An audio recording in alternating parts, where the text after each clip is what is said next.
Shalom, shalom, family. All praises to Yahweh Ba'Shem Mashiach, Yahweh Shah, Barakatah, Hallelujah. Ani Ohev Atah. So, my family, how y'all doing? Climb on in. I know my broadcast been tripping, so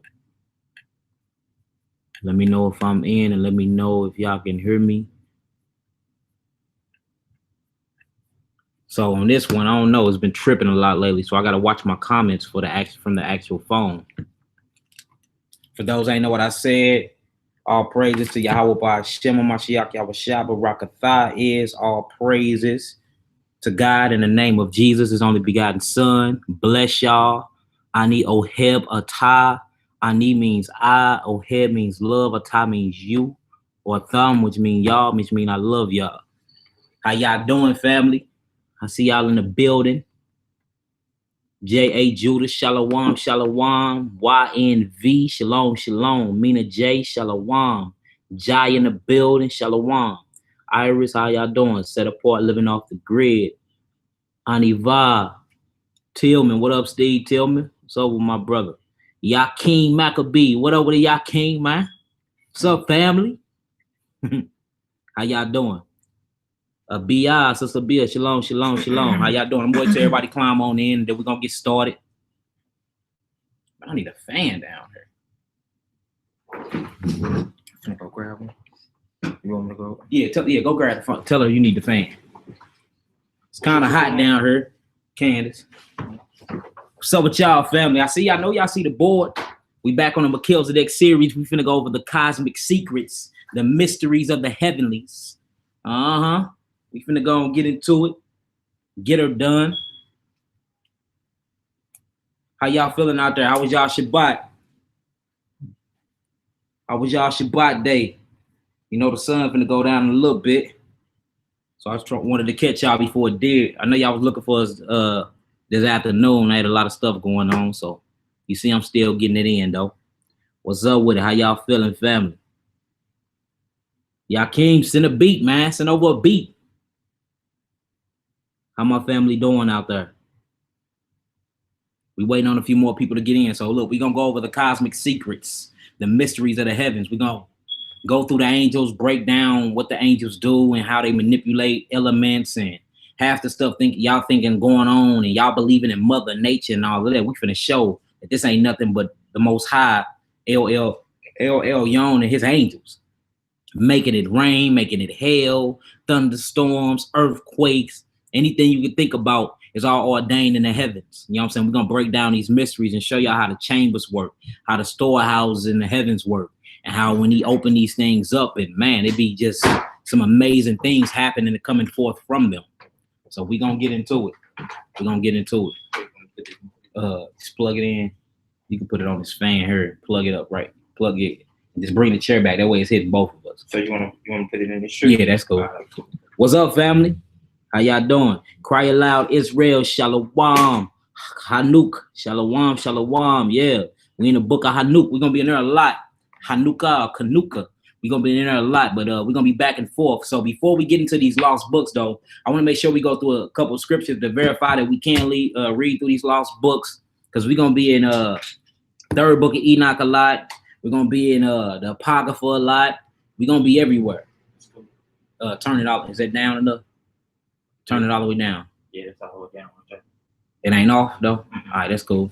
Y'all can still hear me. We just turned the fan on. It's getting kind of hot down here, so let me know if y'all can still hear me. Type in y'all nines if y'all can still hear me. Got a category 3 coming up. Yeah. It's finna go down. All praises the Most High. Shabbat Shalom, Yaki. Shabbat Shalom. One soul of life. How you doing, Queen? How you doing? Liana. Abat. Shalom, Shalom. How my family doing? All right, look, so we're going to go and get started.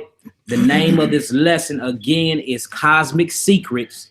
Now, for any of those that don't know or think cosmic is some type of spirituality teaching and all of that, I'm finna go into the Bible dictionary, which is in my blue letter Bible, and I'm going to type in world before we get started. All right, when you type in world, we're going to go to the New Testament.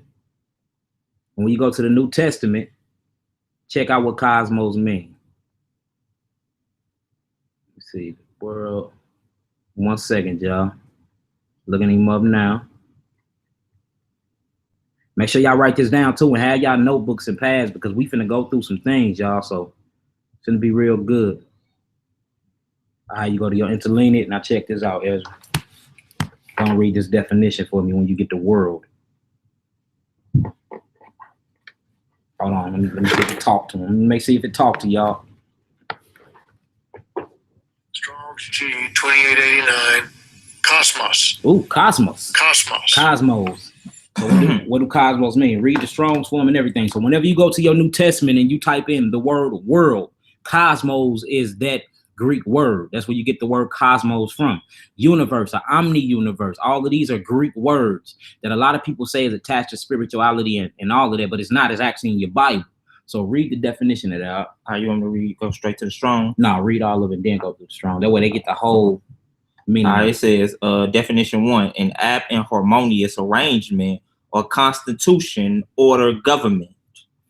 Definition 2, ornament, decoration, adornment, that is the arrangement of the stars, the heavenly hosts, as the ornament of the heavens. You see that? So the arrangement of the stars. Whenever you speak about cosmos, you're speaking about this world. Well, the thing about the world is the cosmos is considered a part of the world of Israel.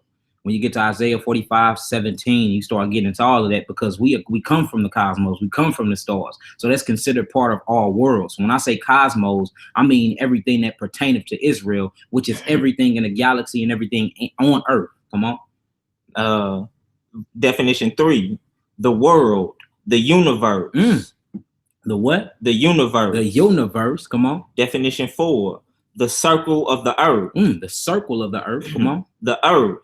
Definition 5, the inhabitants of the earth. Right. Men, the human family. The ungodly multitude. The whole mass of men alienated from God and therefore hostile to the cause of Christ. Ooh, come on. World affairs. The gate of things earthly. Now you can go down and read the Strong. Strong's definition, orderly arrangement, that is decoration. By implication, the world in a wide or narrow sense, including its inhabitants, literally or figuratively, adorning world. So you see that? So when I say cosmos, that's what I'm talking about. You see that it is linked to the heavens and it is in your Bible. All you got to do is go to any word in the New Testament that says world and you look it up. It's going to be cosmos or cosmos. And that's where they get that from. Universe is the same way too. So it's a lot of things that people think is spiritual science, but it's literally in your Bible if you study. You know what I'm saying? If you start studying and really studying and not just reading through scriptures, but studying a whole lot, you will see that all of that is up in the Bible, y'all. So with that being said, cosmic secrets, mysteries of the heavenlies is what we're going over. I want to start this off in the book of John, chapter 21, verse 24. I want to start this off in the book of John, chapter 21, verse 24. Type in y'all nouns once y'all get there. That's right. Kanaz Ban Yahuda. Don't forget to hit that like button. I'm late. What's the name of the lesson? The name of the lesson again, y'all, is Cosmic Secrets, Mysteries of the Heavenlies. We finna go into some real deep stuff, y'all. So if y'all have a pen and a paper, make sure y'all get it. Write all this stuff down. It's a lot of good information. We just showed that cosmos is not spirituality and cosmos is not a part of demon worship or none of that. We just went and showed the definition and everything I use come from the Bible. So let's get it done. Go ahead, Doc. All right, John chapter 21, verse 24. Everybody there? Yeah, we got our nines in the building. Let's get it. Remember, y'all, cosmic secrets, mysteries of the heavenlies. Wait till we get into this stuff. It's mind-blowing, family, of what's going on. We're going to teach y'all some real science, not what they teach you in school. Come on. All right, John chapter 21, verse 24. This is the disciple which testifieth of these things and wrote these things. And we know that his testimony is true. And there are also many other things which Jesus did, the which, if they should be written, every one, I suppose that even the world itself could not contain the books that should be written. So when we get into mysteries, a lot of these mysteries, they come from the spirit have to rest on you, and the spirit have to work within you to drop bombs on you, to drop these jewels on you, because everything was written down, because there was so many things that a Mashiach did within his creation, within his walk, within when he was on the throne of God, within when he manifested himself into flesh, and within when he went back to the throne of God. There's so much stuff that he did, y'all. A lot of it is not even in the books, because if it was in the books, it'd be so many books the world couldn't even contain it. So it's a lot of stuff, and that's why these lessons be so detailed and be so like mind blowing, because a lot of stuff is the spirit hitting you, and you just got to go and find bits and pieces in the scripture to validate everything that the spirit gave to you, because most of these mysteries don't come from a book. Most of them, the Most High did a lot of things that can't even be written in a book. Can't even be written in the book. This is how powerful and magnificent your God is. And that's why he said that you was the holy oracle of God. All of these things exist within inside of you. All these powers from beginning to end, all of it exists inside of you, because you have the Ruach in you, and the Ruach was here in the beginning, and it will be here in the end, and even in the acolyte. So most of these mysteries come from the heavenlies. And then what you do is you get the idea, and you got to find bits and pieces to match up in scripture. And then you put the whole puzzle piece together. Now you can edify and teach the body, right? So look, check this out. We got another witness though. Let's go to John 20, St. John 20, 30 and 31. St. John 20, 30 and 31. St. John chapter 20, verse 30. Hold on, let me get there. Type in y'all nouns once y'all get there. Atira Grayman. Oh, you got this shirt too? Which one? You talking about Ezra's or mine? Show me once y'all get there. How you doing, Queen? We in John, book of John, chapter 20, verse 30 and 31. Type in y'all nouns once y'all get there. All right, we all there. Let's get her done. All right, John chapter 20, verse 30 and 31. And many other signs truly did Jesus in the presence of his disciples, which are not written in this book. Which are what? Which are not written in this book. Start it over again. Verse 30 again. And many other signs truly did Jesus in the presence of his disciples, which are not written in this book. See, signs, oath, mystery. This says a lot of this stuff is not written in this book. It's not written in the Holy Bible, but it's outside sources that validate it. See, we have to understand and have to realize that the Bible consists of 66 books, and these books are summaries. But if you go into lost books, or you go into the pseudepigraphas, or you go into the apocrypha, and you go into the book of Jasher, which is in scripture that tell you can read from, you see it have the day-to-day count and details in the other books. And then it's not, some of it's not even in other books. You have to literally get it from the spirit on high, and you have to see through the mysteries and get down into these scriptures to pull out the mysteries of them, and then find your proper precepts to explain it and teach it and edify the body. So like, this is not no easy work. We ain't just around Googling stuff. You know what I'm saying? This comes with serious meditation, dedication, and keeping your spirit clean to even find these type of mysteries. But we see that all the mysteries and everything that the Messiah did is not contained in these books. See that? But this lets you know all you need is basic commandment keeping to get the kingdom of God.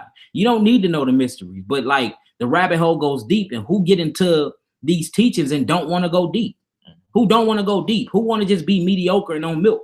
Now, for certain people, that's cool, but for me, it's not. And it's a lot of star seeds out there that they ain't cool with that either. And that's why I'm here. I'm here to get to the mysteries. You see that? I'm a priest. Priests study mysteries and teach other priests how to be Melchizedek mystics. You know what I'm saying? And look, the wordplay. Look up mystics. Look up magi. All this stuff is in the Bible, y'all. Y'all just have to start reading the words and looking up the words and the characteristics of the words in Greek and Hebrew.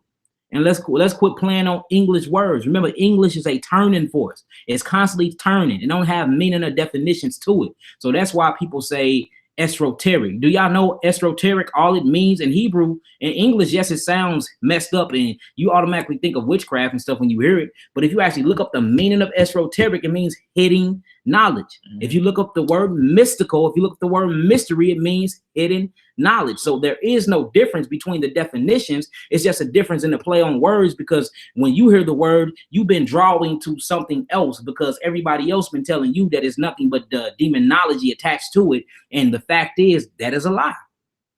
So certain words. So don't get caught up on wordplay, family. Don't get caught up on wordplay. So from now on, when I speak, if I say something, say like I said in my last video, if I say etheric, I'm gonna make sure I say spiritual. That way y'all know for a fact I'm not talking about no etheric, mystical, whatever y'all think I'm talking about. I'm actually talking about the spiritual body. All right, come on with it. All right, verse 30 again. And many other signs truly did Jesus in the presence of his disciples, which are not written in this book. Verse 31. Read it one more time. And many other signs truly did Jesus in the presence of his disciples, which are not written in this book. Right. Verse 31. But these are written that ye might believe that Jesus is the Christ. You see that? But I put some in this book, some of these mysteries in there for you to know that these miracles was attached to the Messiah, that you would know that he was the Messiah. I put some of these in this book where you will be able to read it. Because look, it says that it was over 300,000 gates of understanding the Torah, meaning I can read one verse and get 300,000 different levels of consciousness and understanding from them. So we can't sit here and say that somebody's teaching wickedness or somebody's teaching evil things when it's 300,000 layers to each scripture. You might be on level 1 or 0.0. I might be on level 3. Mali might be on level 4. Ezra might be on level 6. So there's a lot of things that he gonna speak of that you ain't gonna know about until the spirit comes on you. And even if he show y'all the scripture, you're like, it still don't sound right, even though he's pulling line upon line, precept upon precept, because y'all consciousness is not linked on the same wave. Everybody is not in the same point of the walk, and we get that. And that's why there's different teachers and different people that's a part of the body that bring the fullness of Yahushua. So I will be a mystery teacher, and I'm cool with that, and I'm confident in that. I'm good at it. That's my job. That's what the Most High put me here to do. So that's what I'm going to continue to do. And that's why we're going over the cosmic secrets, the mystery of the heavens. Right? You finish that off? Nah. I'm going to start verse 31 over. It says, but these are written that ye might believe that Jesus is the Christ, the Son of God. The what? The Son of God. And that believing ye might have life through his name. Ooh, you might have life what? Through his name. Through his name. All right, so look, I just had to get that out there. We got one more precept for this, and then we're going to get into the lesson. I want to get into the second book of Ezra. It's in the apocrypha. Hold your apocrypha because you got your cover on yours. All right, we in the apocrypha. This is a part of the 1611 edition. If you don't got it, you know what I'm saying? It's actually in the 1611 Bible, but we're going to read from the second book of Ezra, chapter 14, and we're going to read until 15, just to get some more edification on what we're talking about here, and then we're going to actually start the lesson. But this for a lot of new people, because I seen we done got like 50 new subscribers within the last 2 days. So, you know what I'm saying? I know it'll be a lot of people that don't know what we reading from. So this is why we breaking everything down and bringing y'all to the fold the way we is. For y'all to know that we do read other books outside of the Bible, but we back everything up with the Bible because the Bible is the source. The Bible is the source. All right, come on with it. Type y'all nines when y'all get here. Type in y'all nines when y'all get here. We in the second book of Ezra, chapter 14. We're going to start it at verse 38. Let's get her done. Servant with a sword. Shalom, shalom. Kimbrough Lily, shalom. Shabbat shalom. Glickman. I ain't gonna call you Rabbi. What's up with my family? Let's keep it going. Y'all got y'all knives in the building. All right, we're gonna read this, then we're gonna get this wonderful lesson started. Come on, King. All right, second Ezra, chapter 14, verse 38. And the next day, behold, a voice called me, saying, Ezra, open thy mouth and drink that I give thee to drink. Then opened I my mouth, and behold, he reached me a full cup, which was full as it were with water, but the color of it was like fire. You see that? The color of it like fire. So he's finna baptize his tongue. He's finna baptize his tongue with fire and send him the Ruach HaKodesh. He finna send him the Holy Spirit. He gonna send him the Holy Ghost. But Pete, what he do once this Holy Ghost rise upon him? Come on. Verse 40. And I took it and drank. And when I had drunk of it, my heart uttered understanding and wisdom grew in my breast. Ooh, you see that? So he drunk of it, and then the Holy Ruach baptized his tongue, and then he uttered understanding. He immediately got understanding, overstanding, and understanding. Now, before we get to what he wrote in his book, It wasn't nothing in the books like this, was it? Mm-hmm. So we see that he received mysteries from the king and the throne on high before any book validated. Because we finna read that he had to write this stuff down in the book because he received the mysteries, right? So we see that the Most High have to give it to you before you even write it down. And these are the same things that happen with these very scriptures we read. Before this was in a book, where was it? It was in somebody's head, right? So we have to keep these type of things into context. We have to keep these type of things into remembrance. Come on. It says, for my spirit strengthening my memory. Verse 41, and my mouth was open and shut no more. Mm-hmm. The highest gave understanding unto the 5 men, and they wrote the wonderful visions of the night that were told, mm-hmm. which they knew not. Which they what? Knew not. So we see that they received the Holy Spirit, and then they wrote down the visions and the mysteries that was given to them. Come on. It says, and they sat 40 days, and they wrote in the day, and at night they ate bread. Come on. As for me, I spake in the day, and I held my tongue by night. You say he said he had what? My tongue by night. Come on. In 40 days, they wrote 204 books. So in 40 days, they wrote 204 books. Now, 204 books minus 66 is what? Y'all do the math, right? So if we even go off this logic, y'all, 200 minus 66, that means there are a lot of more books out here, right? Mm-hmm. You agree, right? Yeah. So that means there's other books that we're going to have to go into to get the day-to-day count and details about what's going on. Come on. 2nd Ezra chapter 14, verse 45. And it came to pass when the 40 days were fulfilled, mm-hmm. that the highest spake, saying, the first that thou hast written, published openly. You see that? So the first book, published that book openly. Come on. That the worthy and unworthy may read it. Come on. But keep the 70 last, that thou mayest deliver them only to such as be wise among the people. You see that? So it's certain books that's only for the wise ones. It's certain books that's only for the mystics. It's certain books that's only for the upper room teaching. But he said, look, the 70th book, open that publishing for a lot of people can read it. But there's going to be other books that you're going to have to teach from, but link them up to the 66 books for the flock can get the full understanding of them. Come on. Verse 47. For in them is the spring of understanding, the fountain of wisdom. The what? The fountain of wisdom. The fountain of wisdom. So we finna read the fountain of wisdom. We finna go and we're gonna read about the luminaries. We're gonna read about the cosmic secrets and the mysteries of the heavens. But notice we're gonna have to go to a couple other sources and bring it back to the full source, which is the Torah, to validate it. You see that? So if y'all get some understanding on that so far, type in your 9. And look, I'm blocking them, but quit letting them throw y'all off y'all rocker. Y'all gotta focus, family. Y'all too easily distracted, man. Come on. Like, who cares what these heathens got going on? We getting edification. Why are we worried about some heathens? Dizzy 911. Why is y'all even going back and forth with these crackers, man? Come on. Focus. Type in y'all 9s if y'all got some understanding, and we're going to keep this pushing. Quit responding to them. If I catch them on her, I'll kick them off. Other than that, y'all supposed to be learning. All right, so we got some understanding. Let's keep it going. Verse 47 again. For in them is the spring of understanding, the fountain of wisdom. The who? The fountain of wisdom. The fountain of wisdom, come on. And the stream of knowledge. And the stream of knowledge. So if in all these books is the fountain of wisdom, the spring of knowledge, all that good stuff. So we have to be well studied and well versed to actually teach about these mysteries and about the mystics, or about the Melchizedek mystics and the mystery arts that the Messiah came down here to teach the 12 disciples. Notice his teachings was different than what he taught the masses, right? So we finna get in some of these Melchizedek teachings, and that's why I have the Melchizedek series at the end of it, because all of Melchizedek is full of mysteries. And that's the beautiful part about it, because we after the order of Melchizedek. Come on. Verse 48. And I did so. Chapter 15, verse 1. Behold, speak thou in the ears of my people the words of prophecy, which I will put in thy mouth, saith the Lord. Saith who? Saith the Lord. Right. Verse 2.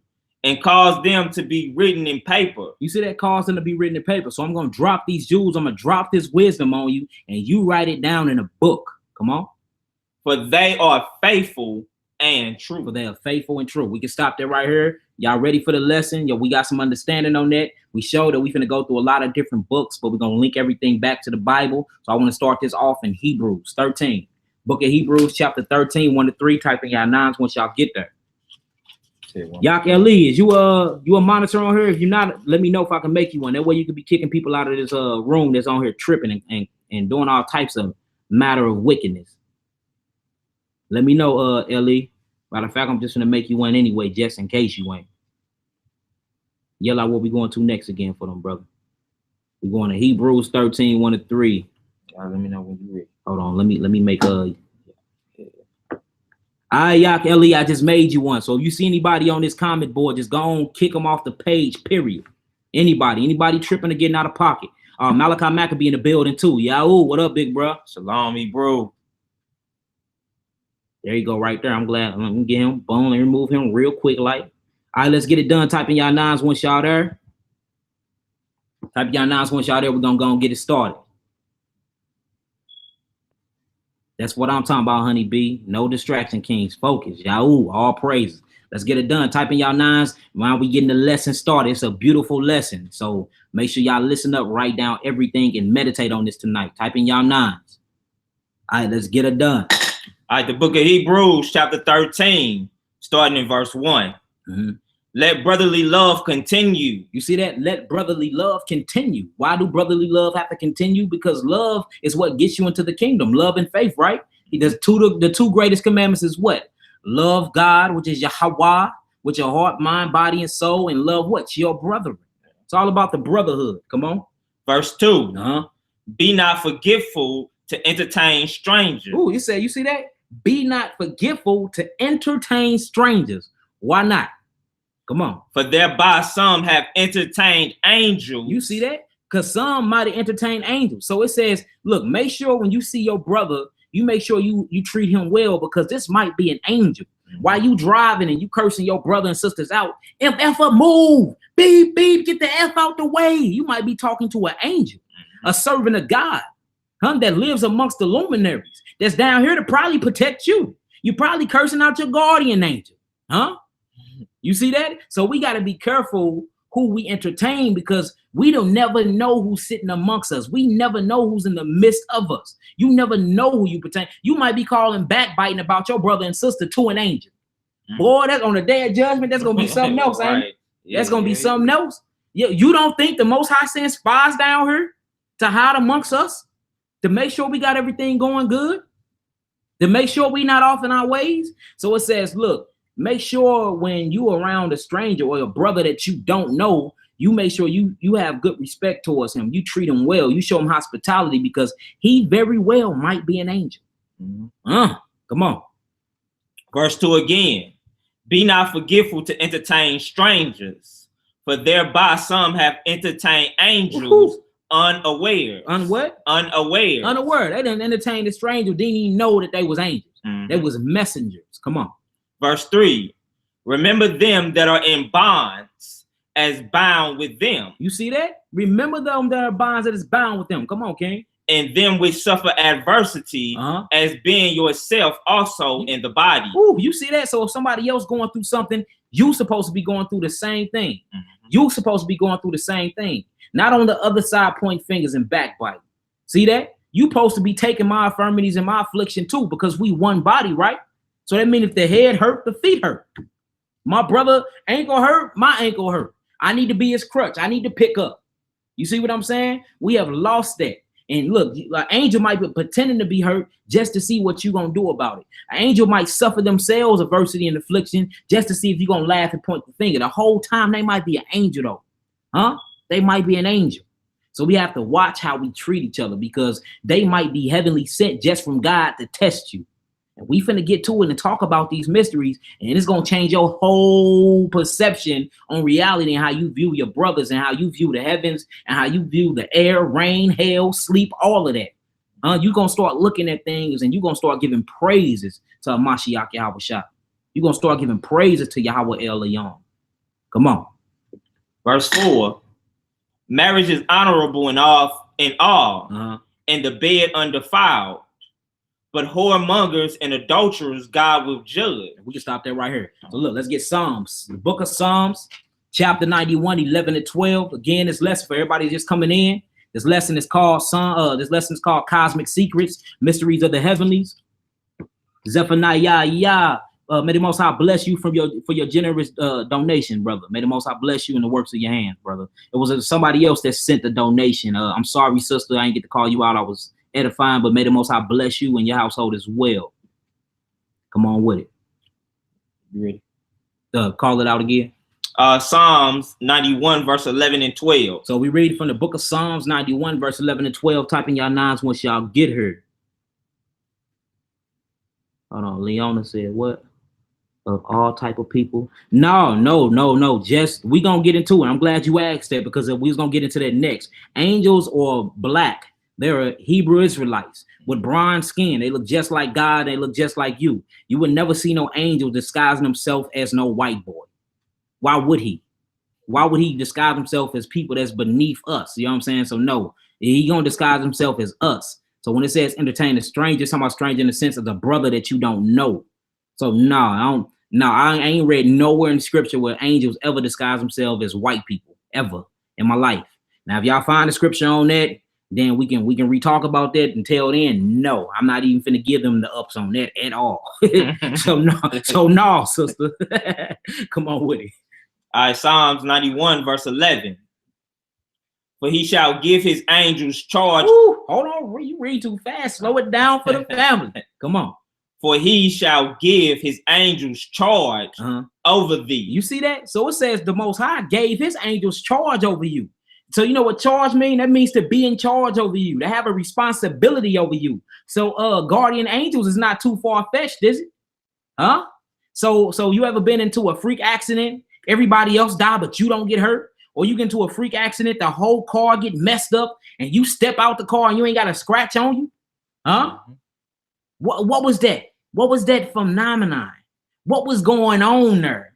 See, so we see that our big bros is straight up there banging hard for us, and we've been talking about Melchizedek series. We've been talking about the mysteries. We know how they leveled in heavens. We know where Satan's kingdom at. We know that they banging for us. We know people praying for us, and they got to bang to get our prayers through the kingdom of Satan to get to the throne of God. So let's not act like we don't have guardian angels. It's an angel over you, huh? Prince Michael, which means to be like God. Mikael, to be like God. That's the archangel over Israel. What you think he is to Israel? Huh? He's the guardian angel over Israel. But then he got other angels that's up under him that guards each one of us in particular. Don't that make you feel special, family? That should make you feel real special because you got a whole legion of angels just waiting on you to get in some stuff and they can come bang and help you out. So watch how you treat your brothers because it might be one of them. Come on. Verse 11 again. For he shall give his angels charge over thee to keep thee in all thy ways. You see that? To keep thee in all thy ways. When you say keep you, guard you. Look at the word keep is shamar. It means to guard you in all your ways. Only the ways that's of the Bible, that's of Torah, the path of light, the path of Torah. He gonna keep you and guard you in these ways. That way you ain't out here tripping. That way if the devil come and try to side blind you, he gonna catch it. You ever almost got stolen on this? Look, this how it be. A wicked thought into your mind. This Satan finna do this. Right before you connect, the angel be like this and catch it for you. Hold on, you gotta shake it off. I almost got caught tripping. That was your guardian angel there for you. That come from the luminaries that the Most High put in charge over you. You see that? These the mysteries we need to start reading about and getting into because this stuff comes in handy. Because now you know you ain't out here banging by yourself. Huh? Come on. Verse 12. They shall bear thee. Hold on, Malachi, man. Quit spoiling the lesson, man. We got that scripture already, man. Quit spoiling the lesson, big bro. Come on. He's talking about some just like Raphael disguised himself as an Israelite in the book of Tobit. We going there next, man. Come on. Verse 12. They shall bear thee up in their hand, lest thou dash thy foot against a stone. See that? So it says that they're gonna bear you up for you don't bust your head on a rock. You see that? They're gonna make sure you good, keep you on a straight path, for you don't have no distractions, for you don't be adding and taking away from the scriptures, for you don't be into all matter of wickedness and sin. They gonna help you out. So we got to stay focused, family, and we got to realize that the Most High can be dealing with anybody. You don't know if this man an angel or not. You don't know if that, man, we don't know what's going on. Only thing we know is ourselves. That's it. It's the only thing we know. So we need to make sure we training and building ourselves up amongst the brotherhood. All right? All right, you done with that? From there, let's go to Enoch. So we finna start getting into these second books, y'all. We're gonna get into these second books. And I'm glad you asked that question. I'm glad you asked that question about what was going on. And is the angels a different color and can they manifest in different colors? We're gonna show the color of the angels. We're gonna go to the second book of Enoch, chapter 29. Matter of fact, go to yeah, might well. Let's get that now. Second book of Enoch, chapter 29, show what the angels is made from. We went through this before, but we're gonna go through it again. Leanne, Stephen's son, Shalom, Shalom, Queen. What's up with you? Frank Vita, Shalom, Shalom. To Zuriel, what up with the Ak? Queen, I know who I am. What's up with you, Queen? How you doing? All the family in the building. Shalom family. All right, we in the second book of Enoch. We in the pseudo picker for hold that up for them. We already went and read. I know my book's kind of raggedy. I read them a lot. We already read while we going here. We went through all the scripture to show it's cool for us to go here. We're going to link everything back to the scripture, which is the source, family. So we in the second book of Enoch, and we in chapter 29. If those that don't have this book ordered off of Amazon, I think you get both of them for $40. It can come in the pack. You get the blue one and the red one. And if you don't got it, just read along and write your notes. So read that real slow for them. All right, second Enoch, chapter 29, starting in verse 1. Yes, sir. And type in y'all nines once y'all get there. Or if y'all listening, type nines in.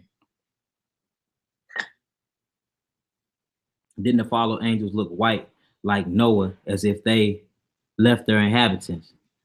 No, where that's at in scripture, and Noah didn't look white. When it was talking about the description, Noah came and out, he was an albino. Albinos don't look white. You can still tell an albino was a black man. And then when you see how Noah was born and how bright his face actually shined, it's talking about two totally different things there. All right, we got the nines in the building. Let's get it. All right, second Enoch chapter 29, verse 1. And for all my own heavens, I shaped a shape from the fiery substance. So he's going into him creating the heavens. Back in the beginning when he created the heavens and the earth. Come on. My eye looked at the solid and very hard rock. So his eye looked at the solid and the very hard rock. Come on. And from the flash of my eye, I took the marvelous substance of lightning. Ooh, you see that? So from the flash, he took the marvelous substance of lightning. So he's showing you how he's making matter. He's showing you how he make the elements. He's breaking down how he created elements, y'all. These are the mysteries we talking about. The stuff when you get deep into details and you start looking into the heavens, you be like, okay, this how this work. This how lightning work. This how fire work. Dang, that was an earthquake. That was who we was. So when you start seeing the Most High move and manipulate and speak and act through the elements, you know exactly is what he's doing. That's a beautiful thing, and that's great understanding and overstanding that we all need, because then we can give all praises to the Most High. We ain't got to count nothing towards Satan. Satan don't cause earthquakes. Huh? Now, the people that die from the earthquakes might have been in legions with Satan and been wicked, doing all types of matter of wickedness, and they died from this earthquake. But Satan ain't causing no earthquake. Huh? Come on. It says, and from the flash of my eye, I took the marvelous substance of lightning. Ooh, come on. Both fire and water and fire. Ooh, come on. Neither does this one extinguish that one, nor does that one dry out this one. You see that? So it says fire do not dry out water in the heavens. You see that? And water do not put out fire. It's elements, but they on an equal balance. You see that? And they made of the exact same thing, which is crazy if you get into like the atomic weight and the chemical makeup of these things. You're like, how can they be made with the same exact things, but they totally different in element? See, this is the stuff that I like to read about. This is the stuff that I like to teach about, that I like to study about, because it really show you how real Yahweh Elyon is. Like, who can make fire? Can you make fire? And I'm not talking about rubbing nothing together in no forest with no tree branches and some grass. I'm talking about actually create fire. Huh? Who can make it rain? Just make rain. And I ain't talking about them dumping nothing in the clouds and sprinkling some chemtrails and shaking the clouds up. I'm talking, who made the clouds? Like, how is, like, that's God. Why we don't want to know the secrets and the mysteries behind that? That gives you a boost in faith and a boost in confidence. Come on. That is why lightning is sharper and brighter than the shining of the sun. Ooh, you see that? Lightning is sharper and brighter than the shining of the sun. Come on. And softer than water. You see that? But it's softer than water. That's why when lightning strike on water, it actually dances on it. Y'all ever see that? Mm. It hit water and dances on it because it's super light, but it's very, very bright. Come on. More solid than the hardest rock. But it's very, very solid. It's more solid than a rock. That's why if it hit a tree, it'll snap a tree in half. Be in St. Louis and see a lightning come. It hit a tree, don't the tree just split in half? Split in half. So we see, how is this element like that? It's lighter than water. It's brighter than the sun, but it's sharper and it's more harder and solid than a rock. Huh? Mm-hmm. I need something like that, boy. Right. I need something like that. Come on. And from the rock I cut off a great fire. So from this rock, he cut off a great fire, y'all. Now we finna get into the chemical components and makeup of the heavenly body angels. Come on. And from the fire, I created the ranks of the bodiless armies. So he got a rock and he got sulfur and fire from it. From that fire, he created the bodily armies of the heavens, who we call angels. You see that? That's why they're so brilliant and magnificent and big. And when you see them, you bow down because you feel that splendor on them. You see that fire in their eyes. You see that? And that's why it says that Christ's eyes was red like a flame of fire, because that's what they inward parts are made of this brilliant light, this brilliant lamp. And then he called this lamp the word of God. See that? The light is a lamp. The word is a lamp. All of these things coincide and make sense once you start really understanding the mysteries. Come on. 10 myriad angels, and their weapons are fiery. You see that? So 10 myriads of angels. Now a myriad is a ministering angel of 10,000. So it says 10 of those. So 10 times 10,000 is 10 myriads of angels. And these are ministering angels that just waiting to hear orders, whether it be to go kill, go redeem, go teach, or go be bodyguards, or go to be a guardian angel. They just waiting on orders from the heavens. They waiting on orders. You see that? And we worried about flesh, y'all. We worried about fleshly things down here. It's too many mystical things that we should be worried about. Your mind should be on spiritual matters. We worry about too much fleshly things. It's this type of stuff going on in different dimensions, and you worried about this? I'm trying to transcend. I want to walk through walls. I'm trying to walk on water. Y'all fighting amongst the brotherhood, huh? You worried about what he doing and what he doing? I'm trying to walk through a wall.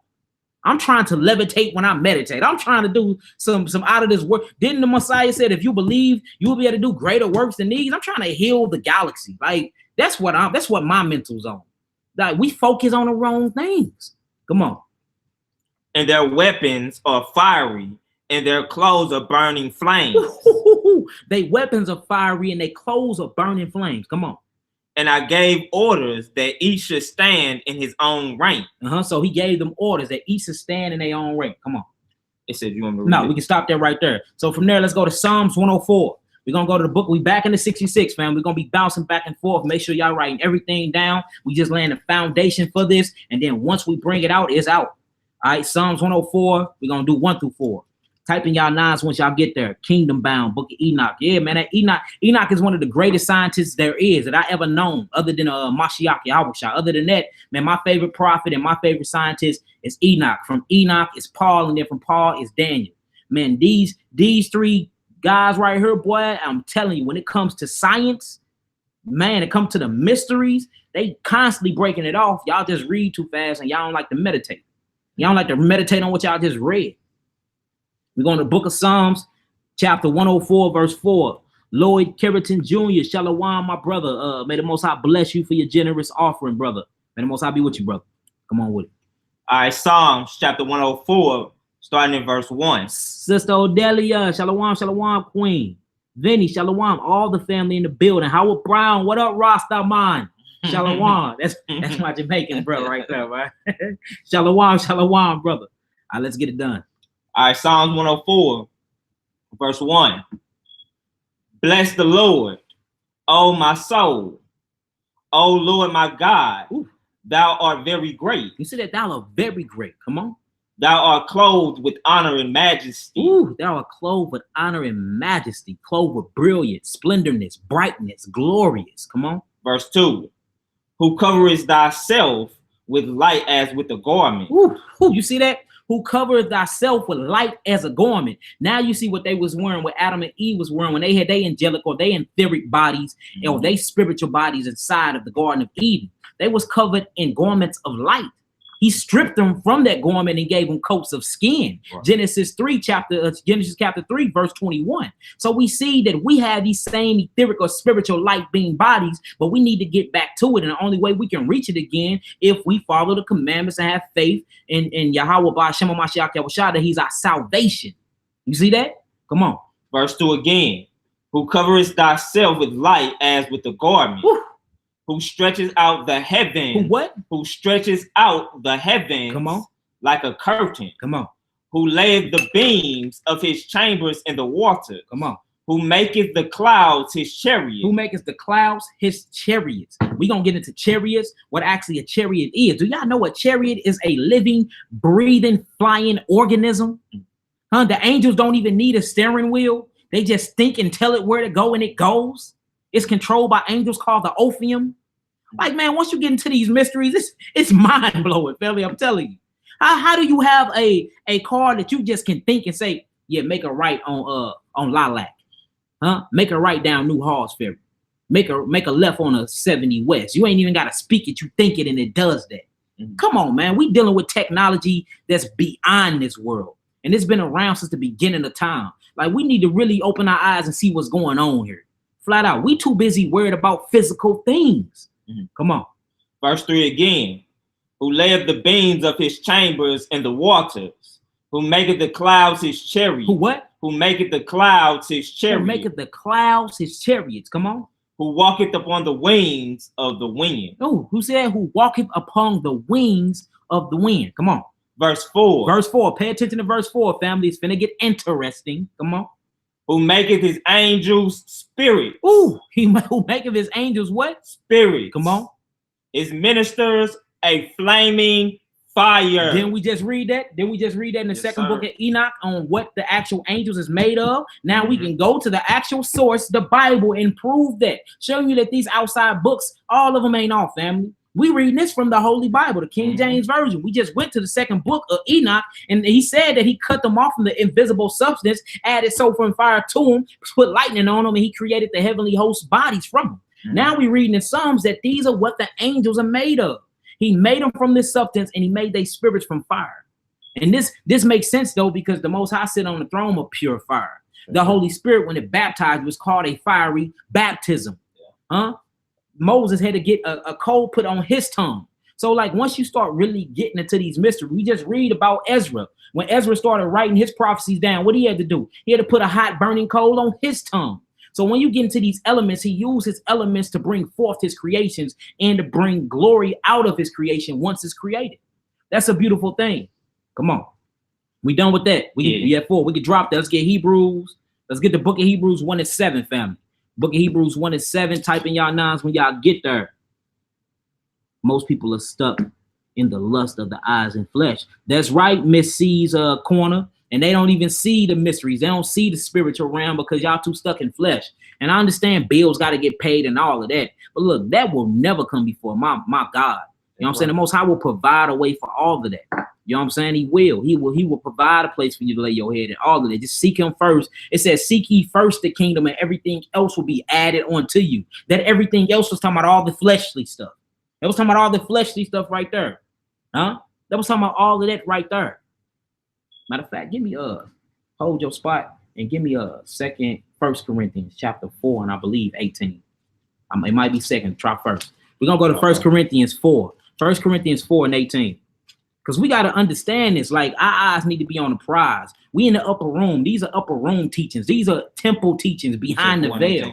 4 and 18. It's talking about some or puffed up. No. Okay, so now 2 Corinthians 4 and 18. We're gonna go to 2 Corinthians 4 and 18, family. 2 Corinthians chapter 4, verse 18. Yeah, we look at the thing. Yeah, go ahead. Read that slow for them. Because they can understand this. Come on. 2 Corinthians chapter 4, verse 18. My bad, y'all. It wasn't 1 Corinthians. I get kind of dyslexia. What they call it, dyslexia or something? Yeah. When it comes to the scriptures, sometimes I read them out backwards. But it's 2 Corinthians 4 and 18. Come on, fam. It says, while we look not at the things which are seen. You see that? It says, come on. While we look not at the things which are seen, but at the things which are not seen. See that? We ain't supposed to be looking at the things which are seen. We supposed to be looking at the things which are not seen. You can't look at the things which are not seen with these two eyes. You need to open up that pineal gland. Well, Yaquab opened up in the land of pineal. You need to open up this organ in your eye, which is your spiritual eye, to start manifesting and seeing inside the spiritual realm, because that is where you going when you die. You got to die, don't you? Hebrews 9:26. Everybody got a death date, right? So why you so caught up into this world? We Hebrews passing through. He called us strangers of this earth. We're pilgrims. We come from the stars. We come to manifest in the flesh, handle our business, wake up, sleep in cells, and go back to the stars. Why are you so worried about earth and so comfortable here? You so comfortable here, you forgetting about everything that's going on around you. Come on. It says, for the things which are seen are temporal. See that? The things which are seen with these two eyes are temporary. They perish. They don't last long. They die. They wither away. They perish. Moth and worms eat them up. Stack your treasures in heaven, because ain't no thief and no moth getting into the kingdom of heaven. This is all upper room. This is all mental talk, all mentality talk. There's nothing fleshly or nothing carnal here. This is where our frequency needs to raise. So we need to raise our frequency, family. We need to raise the way we look and view reality. You see that? Once we start looking out of this eye and stop looking with these eyes, it'll be more love amongst the community of Israel. Come on. But the things which are not seen are eternal. See that? The things that you can't see with these two eyes, which you only seeing through your sensory senses, which leads you wrong always. We just did a lesson yesterday talking about how demons hijack you through your senses, and you gonna rely on that. Yeah, I have all types of demons up in your head. See that? So it says the things which are not seen, that you can see with your spiritual body, your spiritual eye. These are the things that's eternal. These are the things that live forever. So this is what I'm worried about. And this is what you need to be worried about and focus on too. And if we put that first, everything else will be added onto you. We can stop there right there. Unless you done with that? Yeah, done with that. Yeah. All right, drop that. Let's go back to it. Let's go back to it. In Hebrews 1:7. We're in the book of Hebrews, chapter 1, verse 7, family. If y'all get some understanding, some overstanding, and some understanding so far, type in your nines. Type in your nines for me. The eye of the body. Yep, Matthew 6:22 on out. He said if that body be full of light, the whole body is full of light. He said, but if that eye be darkened, it says how much light is in that body? Straight up. He said the eye of the mind, it have to be single. It have to be on one path. It have to be in unity. Walking the path of the high priest. And that's called the path of light, the path of enlightenment. Come on. The book of Hebrews, chapter 1, verse 7. All right, we're in the book of Hebrews, chapter 1, verse 7. Let's get to it. And of the angels he saith, who maketh his angels spirits, and his ministers a flame of fire. Then we just read that in Psalms. Psalms 104:4. So we see we have a witness. Come on, read that one more time. Hebrews chapter 1, verse 7 again.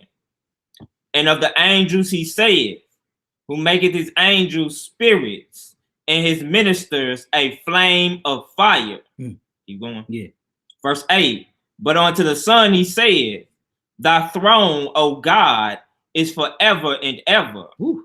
A scepter of righteousness is the scepter of thy kingdom. Ooh, we're talking about the Messiah, order of Melchizedek. Come on. Verse 9. Thou hast loved righteousness and hated iniquity. Therefore God, even thy God, hath anointed thee with the oil of gladness above thy fellows. Ooh, we can stop there right there. Now, let's get into the lesson that was the groundwork. So again, this lesson is called Cosmic Secret, Mystery of the Heavenlies. We finna go in this book of Tobit. We start off, the verse is, make sure that you, when you entertaining strangers, you make sure you entertaining them well and being respectful and showing them hospitality, because they could be an angel of God.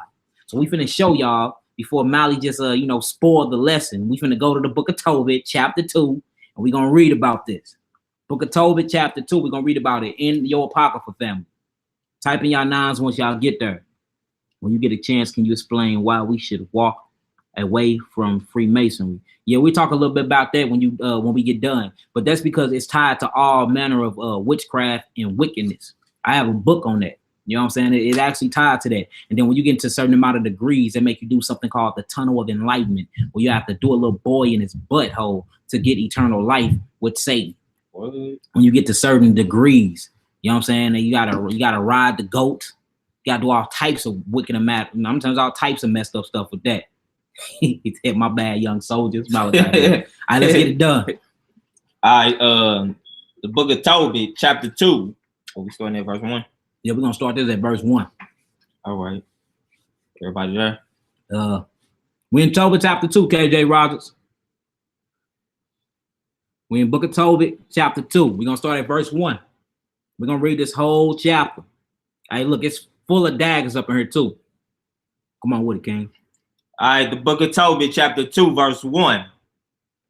Now, when I was come home again, and my wife Anna was restored unto me with my son Tobias, in the feast of Pentecost, right, which is the holy feast of 7 weeks. Oh, you see that? So the feast of Pentecost, the feast of weeks, is actually in the apocrypha too, and it's actually in the lost books. It's in Jasher. It's in the pseudepigraphas. It's in all these books. So what's wrong with stretching your wings a little bit, a little taste? As long as you keeping it home and you verify things by the source, don't be scary out here. Now, if you know you got a weak spirit, hey, stay in the 66. Come on. It says, there was a good dinner prepared me, in the which I sat down to eat. And when I saw abundance of meat, I said to my son, go and bring what poor man whosoever thou shalt find out of our brethren, who is mindful of the Lord. And lo, I tarry for thee. You see that? So he finna break bread. This that Melchizedek teaching. Look, we got all this food meat. He say, go find somebody that they ain't got no money. Go find somebody ain't got no food and go holler at them for me. Tell them come here and eat. Who doing that nowadays? Huh? I got a brother like that named Yoav. Ya'ab, man. Just a heart of hospitality, man. And just made the Most High bless that brother for that. Because you don't find brothers like that. That's one of them attributes that of Abraham that he got. You know what I'm saying? If you need something, he there for you. All the brothers need to be like that amongst the brotherhood. Y'all hold it down up there. Come on. Verse 3. But he came again and said, Father, one of our nation is strangled and is cast out in the marketplace. Then before I had tasted of any meat, I started up and took him up into a room again, the going down of the sun, until the going down of the sun. Come on. Then I returned and washed myself and ate my meat in heaviness. Come on. Remembering that prophecy of Amos, as he said, your feast shall be turned into mourning, and all your mirth into lamentation. Therefore I wept, and after the going down of the sun, I went and made a grave and buried him. You see that? So he had to actually do a burial. See, so back then, like they were straight killing bros for trying to bury our people, because you know the Greeks do what they call it, pre-cremation. Oh yeah, they like to burn you up. Yeah, cremations. They like to burn your body and put your bodies in an urn. In an urn. We didn't do that. We had to bury the bodies full. We showed respect to the bodies. You feel me? Keep reading. Let me go check upstairs real quick. Let me go. You want me to keep reading? You say? Keep reading. Let me go put my foot down. All right, verse 8. But my neighbors mocked me and said, this man is not yet afraid to be put to death for this matter, who fled away, and yet, lo, he burieth the dead again. Verse 9. The same night also I returned from the burial and slept by the wall of my courtyard. That's right. Being polluted, and my face was uncovered. Ooh, come on. And I knew not that there were sparrows in the wall. So he went to go bury his partner, right? So he sat by a wall. It's sparrows in the wall. Sparrows are birds. So it's sparrows and birds sitting in the wall, right? Come on. And mine eyes being open, the sparrows warm dung into mine eyes. So look, he's sitting by the walls, right? And the sparrows pooped in his eye. Pooped in his eye. Now, sparrows, these are actually these are flying rats, basically. So you know it's all types of viruses and some stuff going on when this. So he got actual bird poop in his eye. Leave them short leggers alone. Man, they was up there loud. Y'all ain't hear them, man. I had to go sit down. But look, so he's sitting by the wall after he get done burying his partner, and he's sitting by the wall, and there's sparrows inside of the walls, and then they poop in his eyes, right? Come on. All right, I'm gonna read this a little over. It says the sparrows muted warm dung into my eyes. Warm dung. It's hot poop, meaning it's fresh out of the butt. It's warm. What is crazy? Ain't this crazy? Right. It says, and a whiteness came into mine eye. So the whiteness came. Now, whenever you see whiteness, that's pus. Pus due from bacteria. Huh? So we see it's a whole bacteria infection going on. This like glaucoma times 10. Because it comes from bird poop. Come on. It says, and I went to the physicians, but they helped me not. See that the physicians, the doctors like, man, we ain't got no ointment for that. We ain't never heard of cases of birds pooping in eyes. Come on. It says, moreover, how you pronounce his name? It says, moreover, Achioris did nourish me until I went into Elamaeus. And my wife Anna did take women's works to do. Right. So look, so he messed up. Of course, he ain't gonna be able to work. So his wife got to work now because he can't see. His eyes messed up. Come on, let's keep reading. Because look, the story finna get better and better, y'all. Come on. Verse 12. And when she had sent them home to the owners, they paid her wages and gave her also besides a kid. So they gave a goat, little baby kid, gave her wages or whatever, right? So because he's sitting at the crib, he chilling, his eyes messed up. He can't work no more for real. He jacked up. So of course, being the virtuous woman she is, hey, she got to go bring some bread back to the crib to get back up on his feet. Huh? Hey, that's how it works. That's order. You got me, I got you. Come on. Verse 13.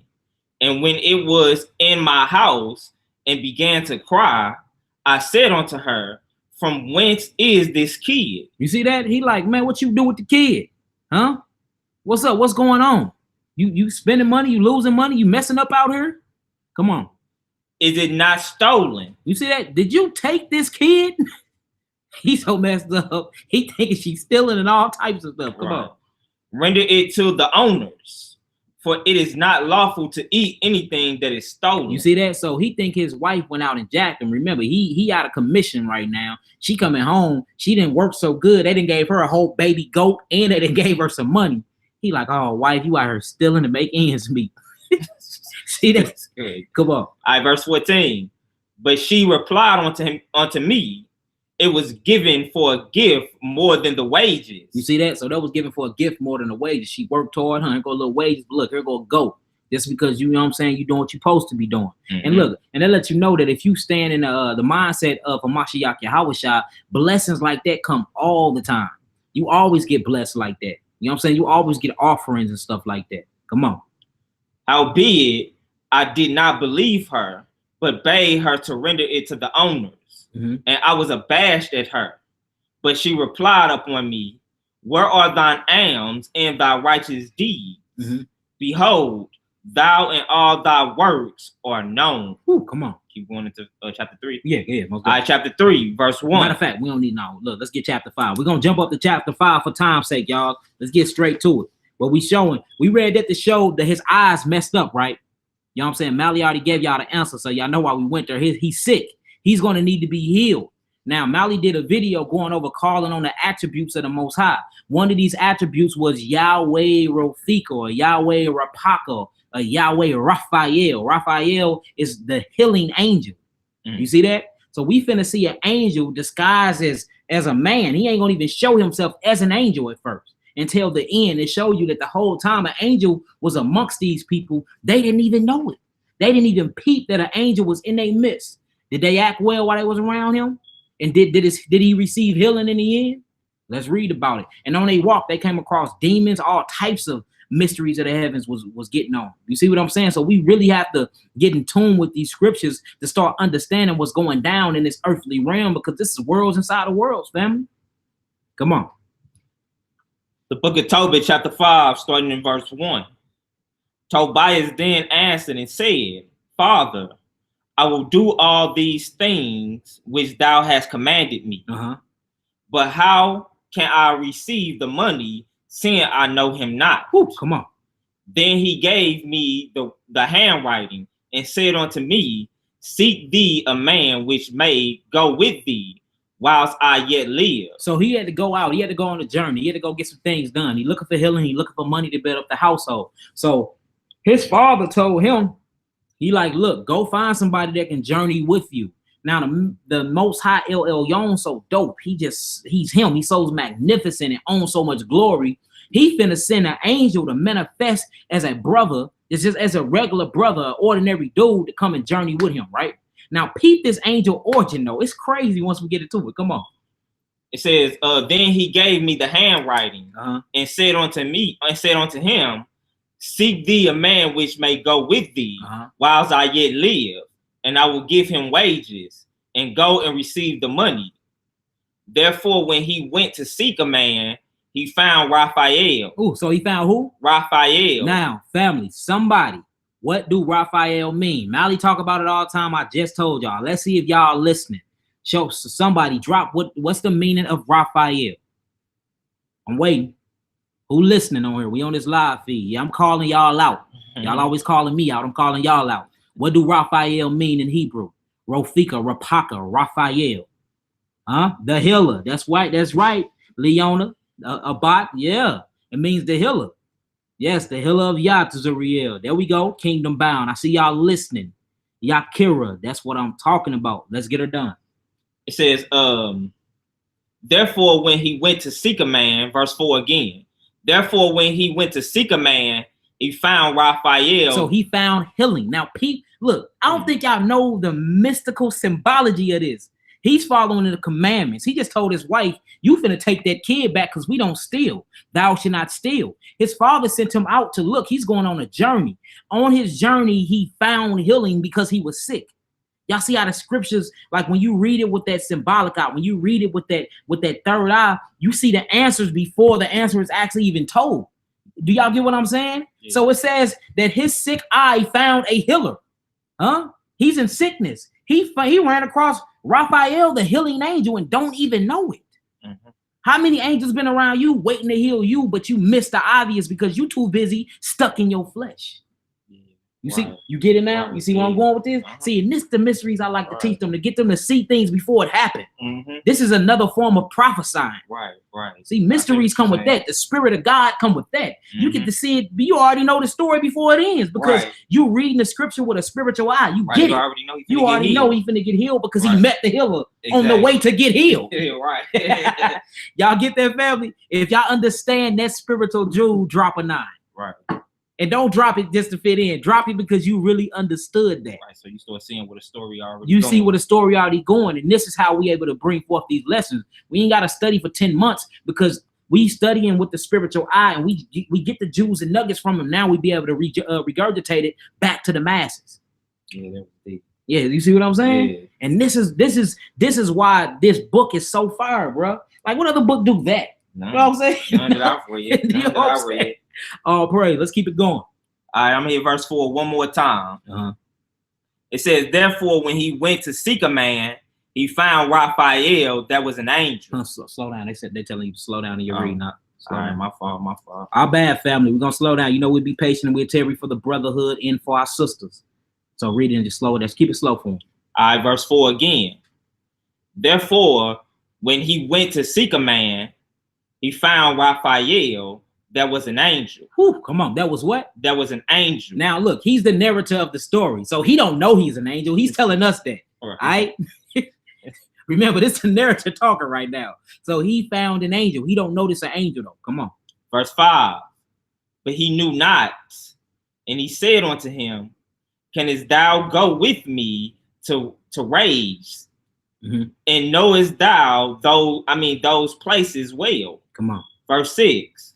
To whom the angel said, I will go with thee, and I know the way well, for I have lodged with our brother Gabriel. He have lodged with who? Gabriel. Come on, let's go.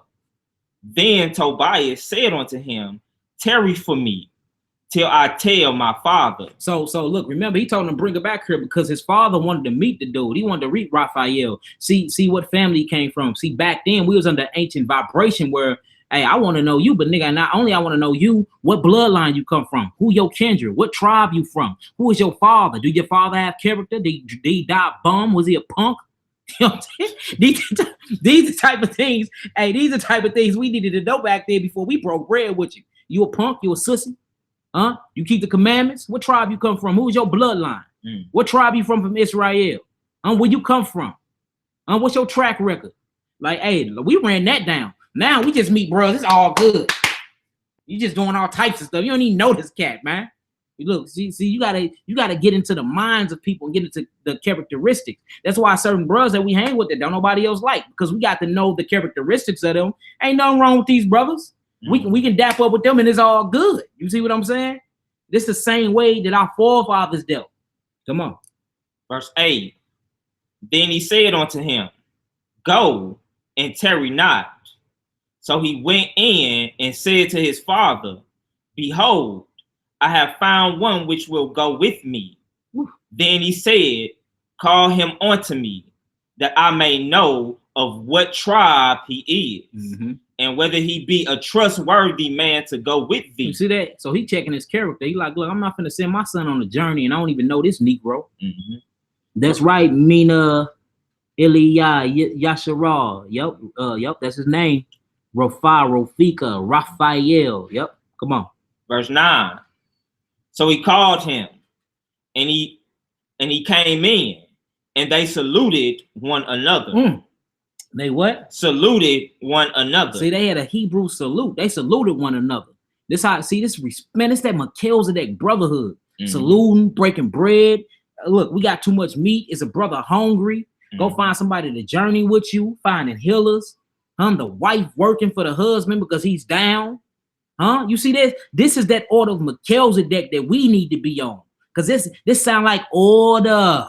You see what I'm saying? You see what's going on? This that ancient masculine mindset that we all need to be in, brothers. Come on. Verse 10. Then Tobit said unto him, Brother, show me of what tribe and family thou art. He like, look, what tribe you from? What family you from? Look, like, we salute each other. Let's stop the small talk, nigga. What tribe you from? What family you from? Come on.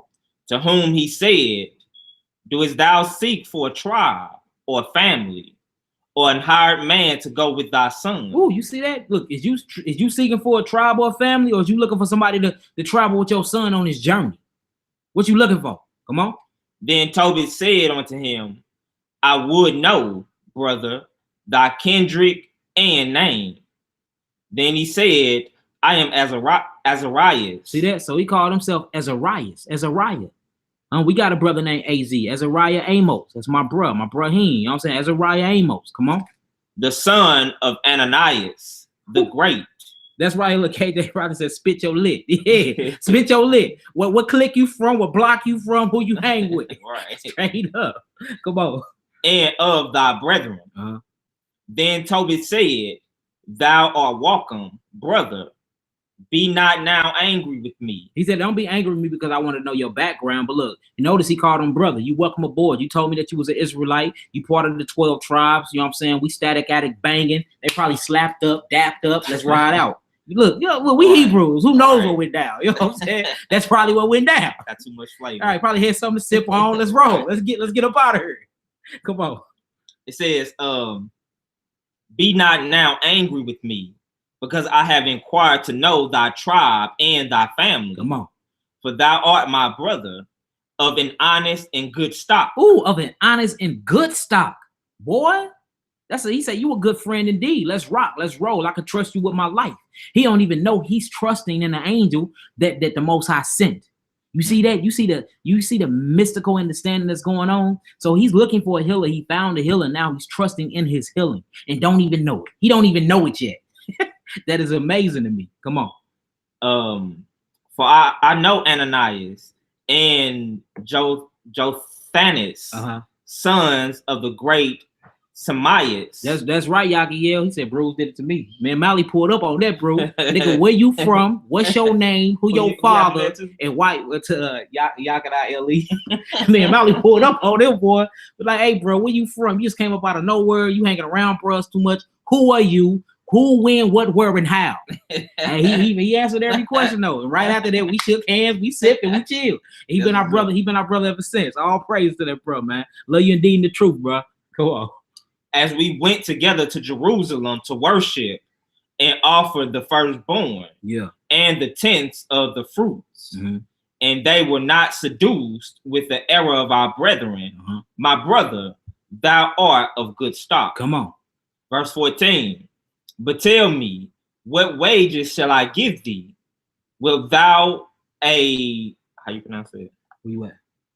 A drachm. A drachm a day, and things necessary as to mine own son. Verse 15. Yeah, moreover, if ye return safe, I will add something to thy wages. So look, he like, look, I'm gonna pay you, but if you protect me and get me back safe, because remember, he didn't know the journey. He didn't know the journey.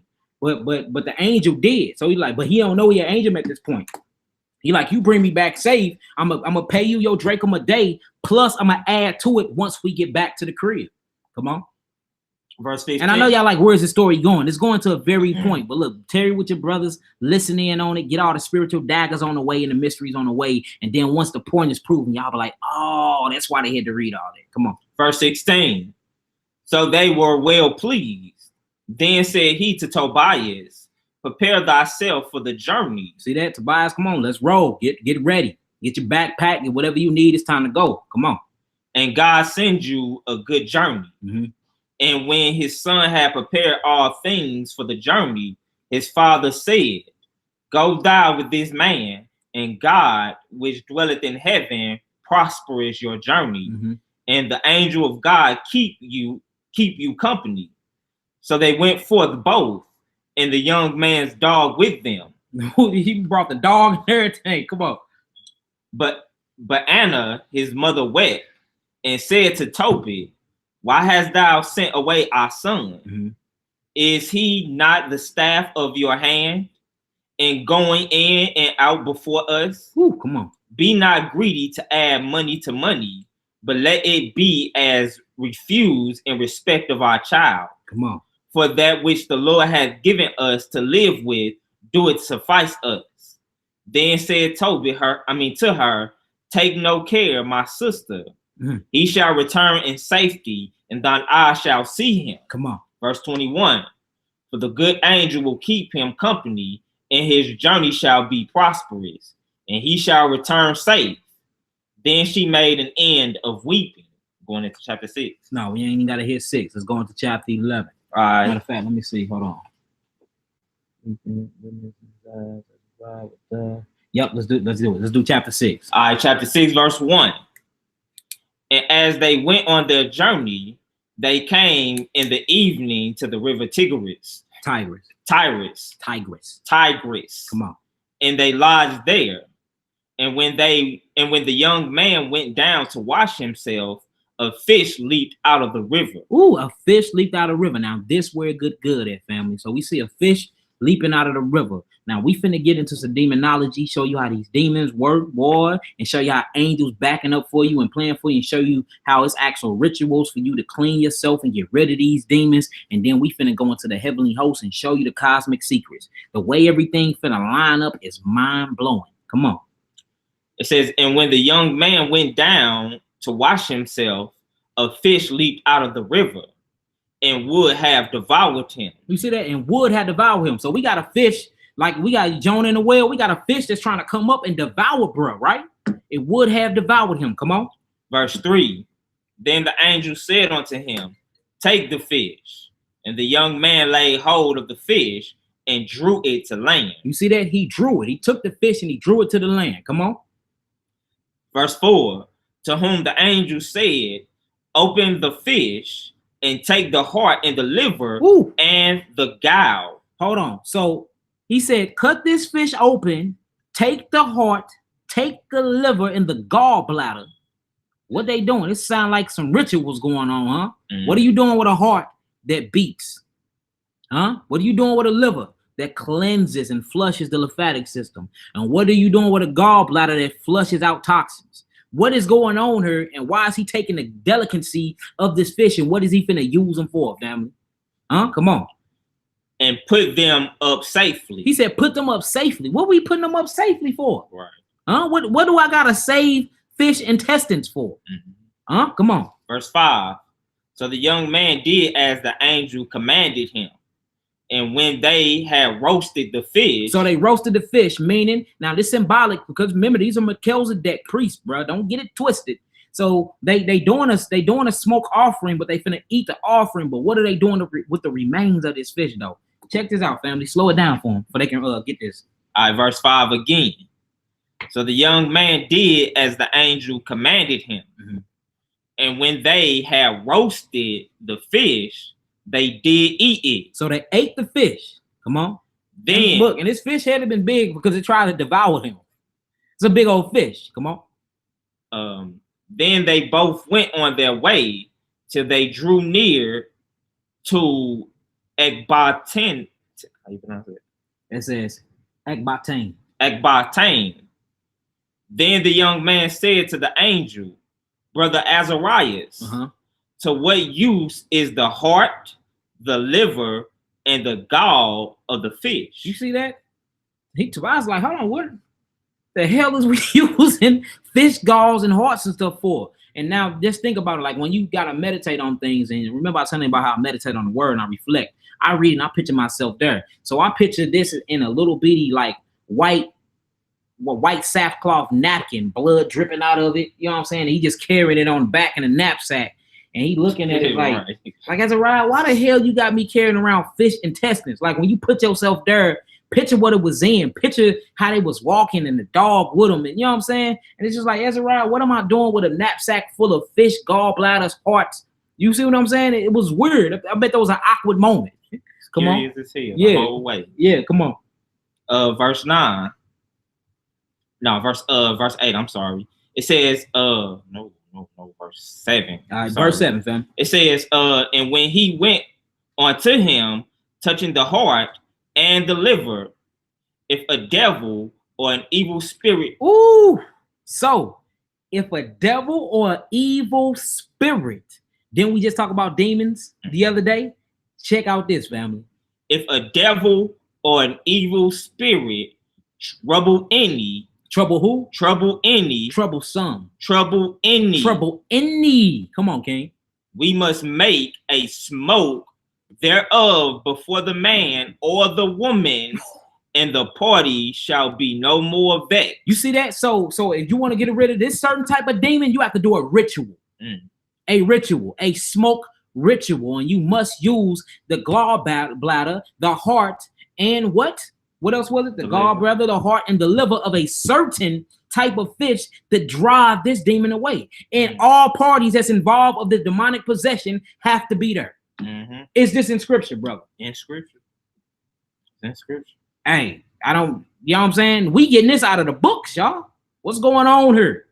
Wait, how you see how this connect to the heavens, though? Mind blowing. Come on. Verse 8. As for the gall, it is good to anoint a man that hath whiteness in his eyes. So for the gall, it's good for the whiteness in your eyes. Now, have y'all ever heard of something called healthy fish oil? Where do you think fish oil come from? It comes from the gallbladder of fish. You buy this from Walgreens every day. Don't even know it comes from your Bible. Comes from your Bible. Huh? The oil comes from the gallbladder of the fish, and it's good for your eyes. This sound like a ritual here, but this means you do this ritual every day because you take fish oil, don't you? Yep. You get all them omega-3s and all them fatty acids in you, right? So we see it's breaking down the health, the science, and the spirituality of what's going on right here. Huh? See, these the mysteries we need to know about. Because you are part of them and you do them every day. You don't even realize you smack dead in what they call a ritual, which is not, because this can't be demonic. At this time, these are Melchizedek. They part of the Melchizedek brotherhood, and he's sick. He's finna heal himself because of now. And this lets you know that bird, that sparrow, had to be a part of a demon plot anyway, because he finna use this to heal his eyes. But it says you take this when you have a demonic possession, meaning a demon hopped on him when he was sitting by that wall when that sparrow put warm dung in his eye. See, it was a whole demonic plot from jump. Why you think the angel Raphael is there? So y'all see how all of this is coming together? He on everyday life, don't even know he in a full midst of a spiritual battle. He just think he on everyday life. I buried my partner and I got pooped on by a bird. He don't even know a demon and set all this up. So he's in the middle of a mystical war. He's in the middle of a spiritual war, and he don't even realize what's going on right now. It just got real to him. Because he just said, if anybody is taunted by a demon, this is what you use to get rid of this. This is how you drive this demon out. He like, damn, I just thought I got pooped on by a bird. Huh? This was a whole demonic attack. It gets deeper. It gets deeper. Come on, King. And he shall be healed. Verse 9. Hold on, Brandon Pierre, I take fish oil vitamins. I do too all the time. You see what I'm saying? And guess where them fish oils come from? Gallbladders of fishes, bro. No bull. You see this what I'm saying, man? We get all this knowledge from this Bible. But it's too much upper room teaching for certain bros, so they call it witchcraft and all of that. Nah, the hell with all that. We speaking of heavenly oracles, heavenly mysteries, and I'm gonna talk about it. I'm gonna speak about it. I will never shut up about it. To the casket drop. I'm teaching y'all the mysteries. That's what I was put here to do. So I'm going to do it. And I'm going to do it well. Come on. Verse 9.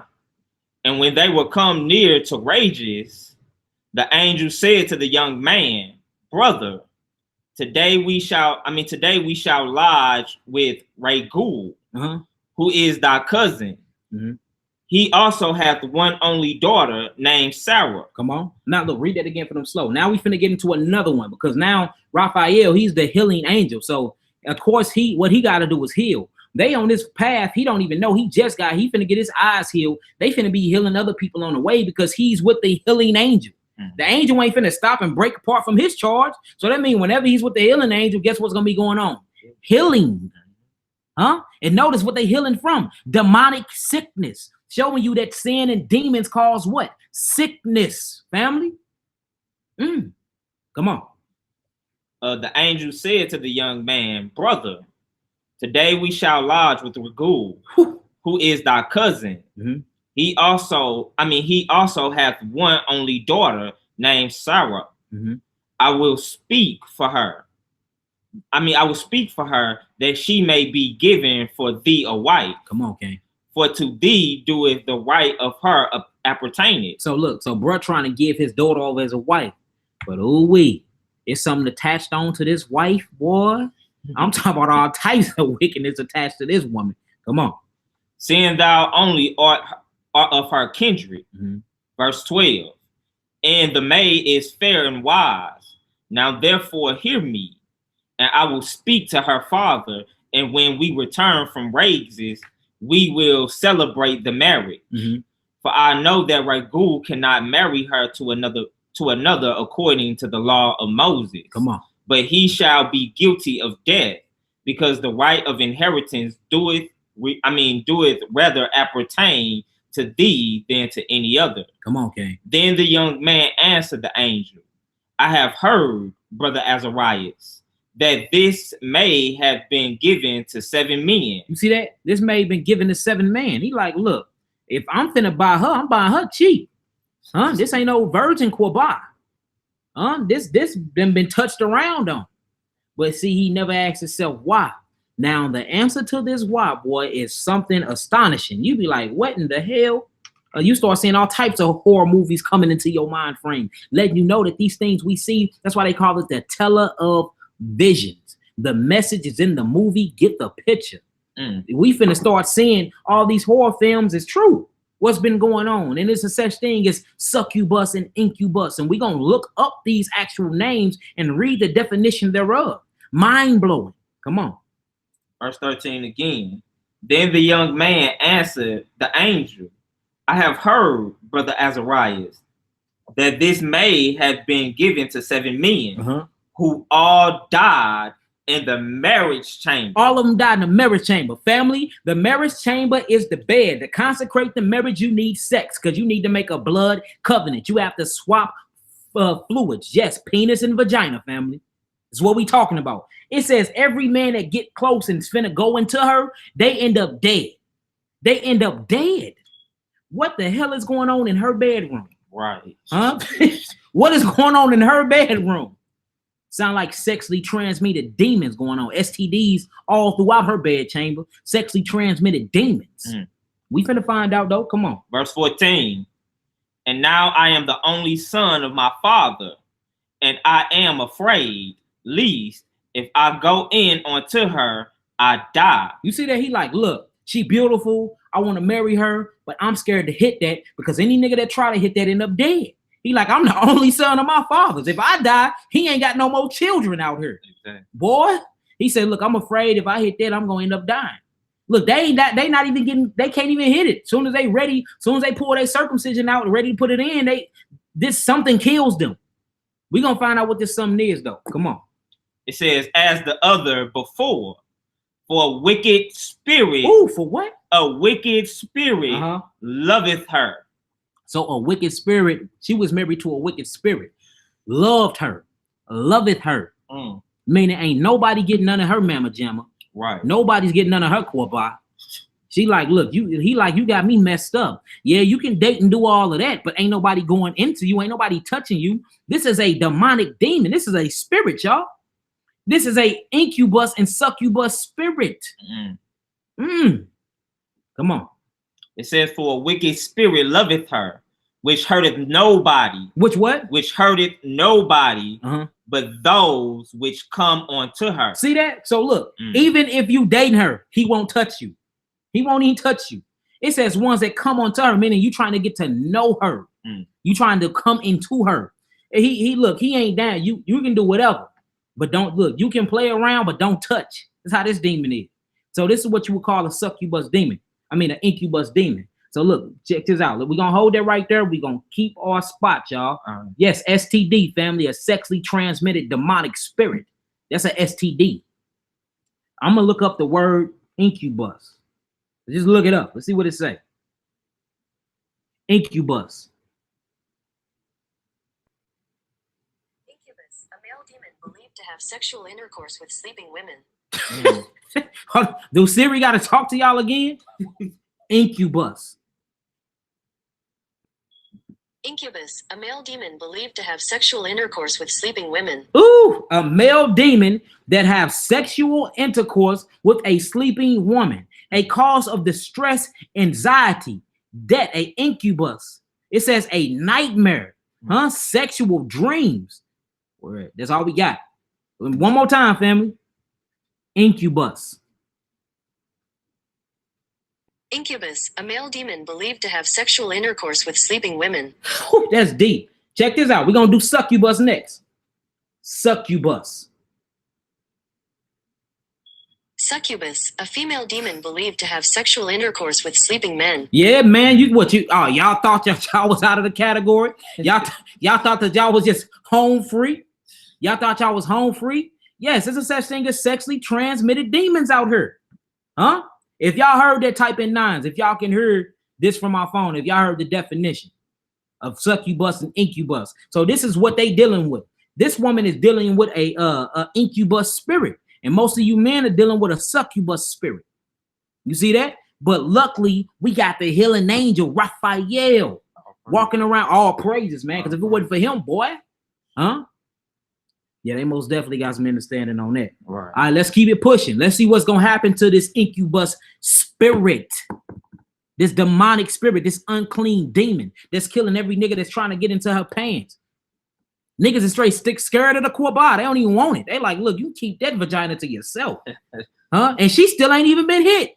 That's the crazy part. She done had 7 husbands, but she couldn't consecrate the marriage with none of them because every person that tried to lay with her, he killed them. Boy, talking about fatal attraction. Come on. Verse 14 again. And now I am the only son of my father, and I am afraid, lest if I go in unto her, I die. Come on. As the other before. For a wicked spirit loveth her, which hurteth nobody, but those which come unto her. Wherefore I also fear lest I die. Ooh. And bring my father's and my mother's life because of me to the grave with sorrow. Come on. For they have no other son to bury them. Then the angel said unto him, doest thou not remember the precepts which thy father gave thee. You see that you don't remember the precepts, so he giving them the instructions. He like, you don't remember the precepts that your father gave thee? Come on. That thou shouldest marry. Hold on, real quick. XDAW XD Woofa said these are children of Lilith. Hey, if you actually start getting into the lost books and getting into some of these things, yes, the mother of the succubus and incubus is called Lilith. You got Kali, you got Asmodeus. I know all the demons' names. I don't, you know what I'm saying? Like, you get all of their names. This is a King James Version demonology book. You got the Testes of Solomon we're going to get into that goes over demonology. All of these spirits straight have names, y'all. They got names and they got certain type of characteristics that's crazy. And they straight be latching on people. People out here sick and dying of cancer thinking it's a disease. It's a whole spirit on you. And it's actually a spirit, y'all, that goes through your blood marrow and deteriorates your body. It's a spirit. The thing got a name. And all you got to do is believe in the name of Yahweh Ba'Shem Mashiach Yahushua, keep the commandments, and you live. You can actually cast it out. But we ain't casting out demons. We trying to kill demons. You can't kill demons. They eternal beings. You only can cast them out, but you can kill the old man. All you got to do is kill the old man and stop sinning and cast the demon out. You trying to cast out the old man and kill the demon. You can't do it that way. It's ways to warfare, family. It's ways to warfare. And you will learn all of these under the mysteries arcs of Melchizedek. That's all I've been saying for years, family. It's all I've been saying. Come on. Verse 15 again. Then the angel said unto him, doest thou not remember the precepts which thy father gave thee? Ooh. That thou shouldest marry a wife of thy own kindred. Come on. Wherefore hear me, O my brother, for she shall be given to thee to wife, and make thou no reckoning of the evil spirit. You see that? Make no reckoning of your spirit. In his mind, he thinking STD. Yes, sexually transmitted demon. He like, I hear you, but I'm not trying to catch no sexually transmitted demon. This demon ain't even letting niggas hump on her. Before the man pull that covenant out, he killing them. Exactly. You see what I'm saying? So once you start getting into these demons' names and like we think all this is like kitty and jokey and ha, this is real, family. This is real as it gets. This is real as it gets. And when y'all really start reading and getting into this Hebrew, you will see they names are straight being called.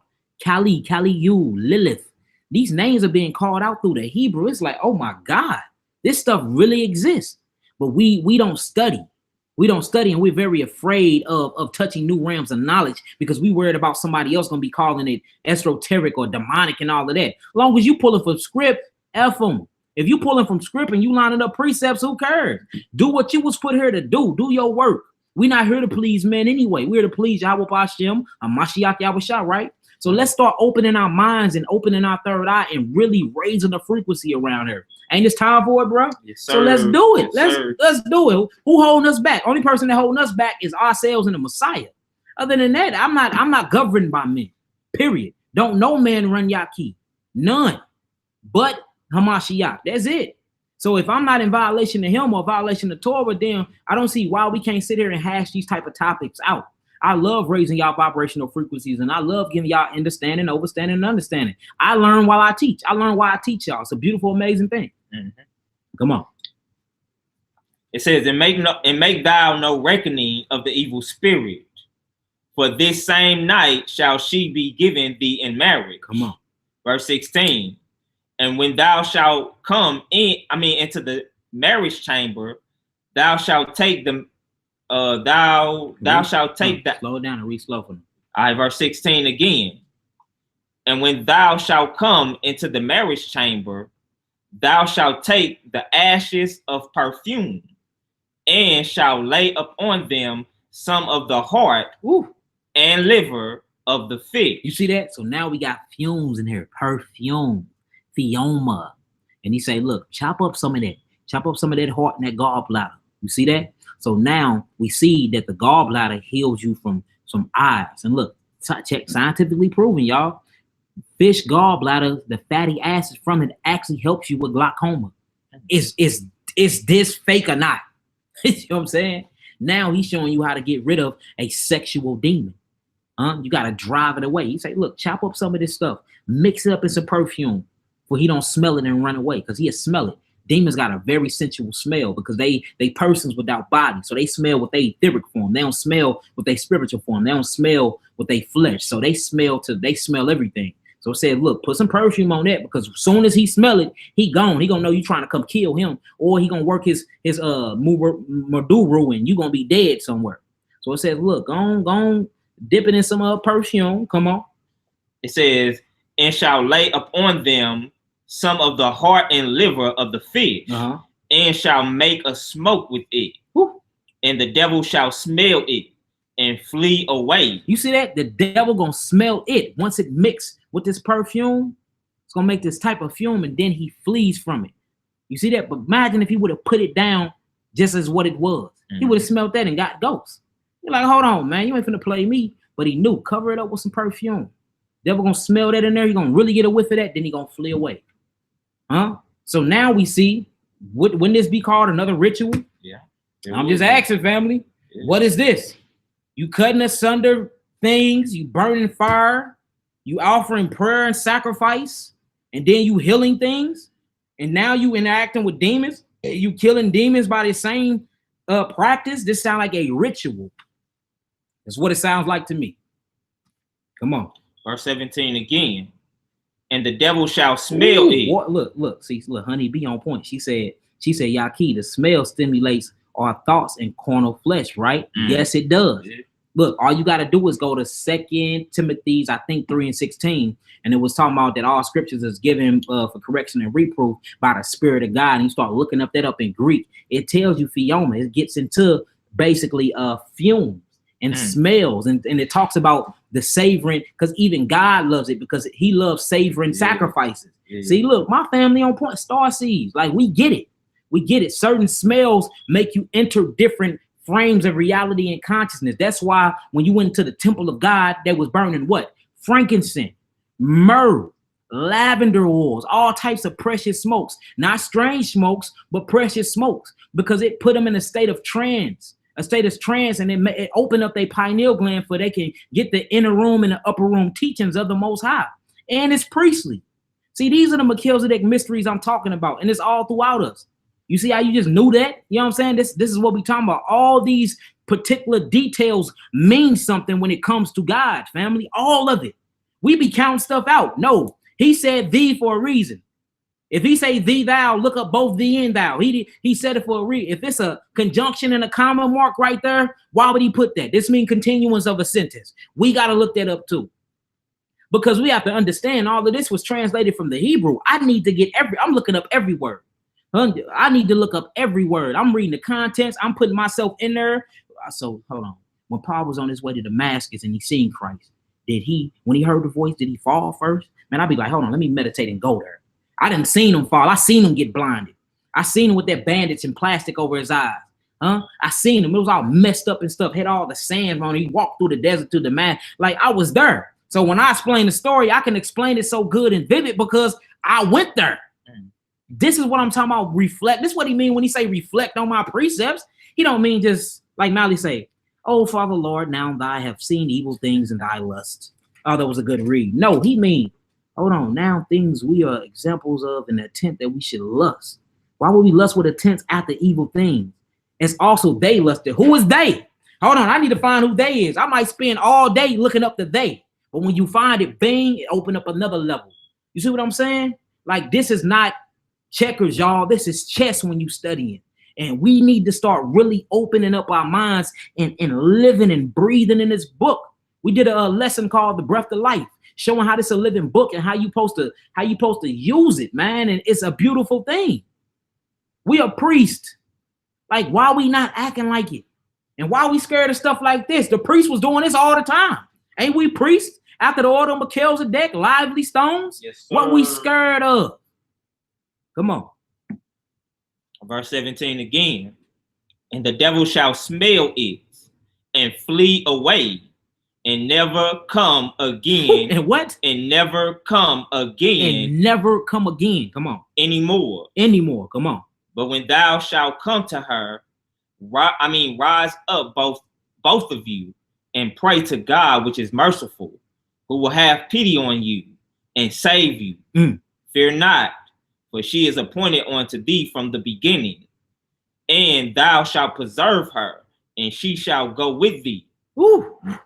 See Right. that? So look, the demon ran away. So we got a few questions here. We got, is your Testes of Solomon on Amazon? Yes, Queen. I got it off of Amazon. Both books, the red one and the blue one, both Old Testament. I got it off of there for like, I think $40. You get both of them. We had another question. What is the name of the demonology book? This is called Demonology by King James. It's his first book. He got many editions on it. And look, it just get into them, the wickedness of them. It's so many books that talks about these demons. You know what I'm saying? So many. And then you get in the Jasher, you get in the pseudepigrapha, the apocrypha we in now reading about them. And then the Testes of Solomon, y'all. The Testes of Solomon inside that pseudepigrapha goes in on them too.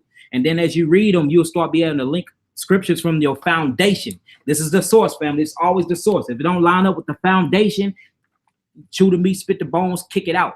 You know what I'm saying? Kick it out. And these for people that's trying to raise their level and their awareness. But anybody that just want to keep playing safe, that's cool too. I'm not judging nobody. I'm not the judge. I'm not Christ, and I sure ain't Yahweh. I'm just your servant. But I'm here to teach mystery. That's what I'm good at. I believe that's what he sent me here to do. So I'm gonna do it well. That's all I'm saying. I'm gonna do my job. Y'all make sure y'all do yours. That's it. So yeah, that's where y'all can get it. Everything on Amazon. And if y'all need it, I'll put some of the books in the comment board. I had Ezra type it in once we get done with this lesson. That way y'all can't copy these. All right, come on. Moreover, I suppose that she shall bear thee children. Now, when Tobias had heard these things, he loved her, and his heart was effectually joined to her. Ooh, you see that? He joined to her. The demon got ran off. It's all good. Raphael just around healing up everybody. Right. You see? And you know? Yeah. You see that? Yeah. So look, when you sick and you need to call on that spirit, Yahweh Rofika, or Yahweh Raphael, or Yahweh Rapaka. Either way, as long as you hit them syllables, you calling down. You're not praying to Raphael. You praying to God in the name of Christ to send Raphael to come help you out.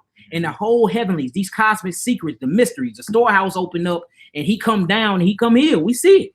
We seeing it right now. We seeing it. So we seeing the cosmic secrets and the mysteries of the heavenlies. We can tap into them at will, long as you keeping the commandments and you studied up and you making sure you ain't letting demons leap on you. Why not take advantage of this? Come on. Chapter 7, verse 1.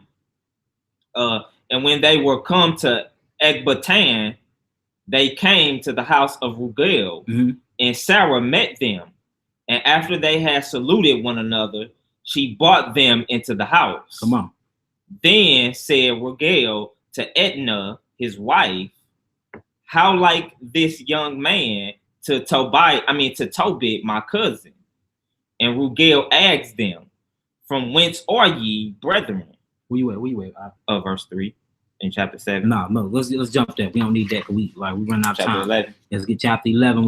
We're gonna jump to chapter 11, 1 through 8. Chapter 11, 1 through 8.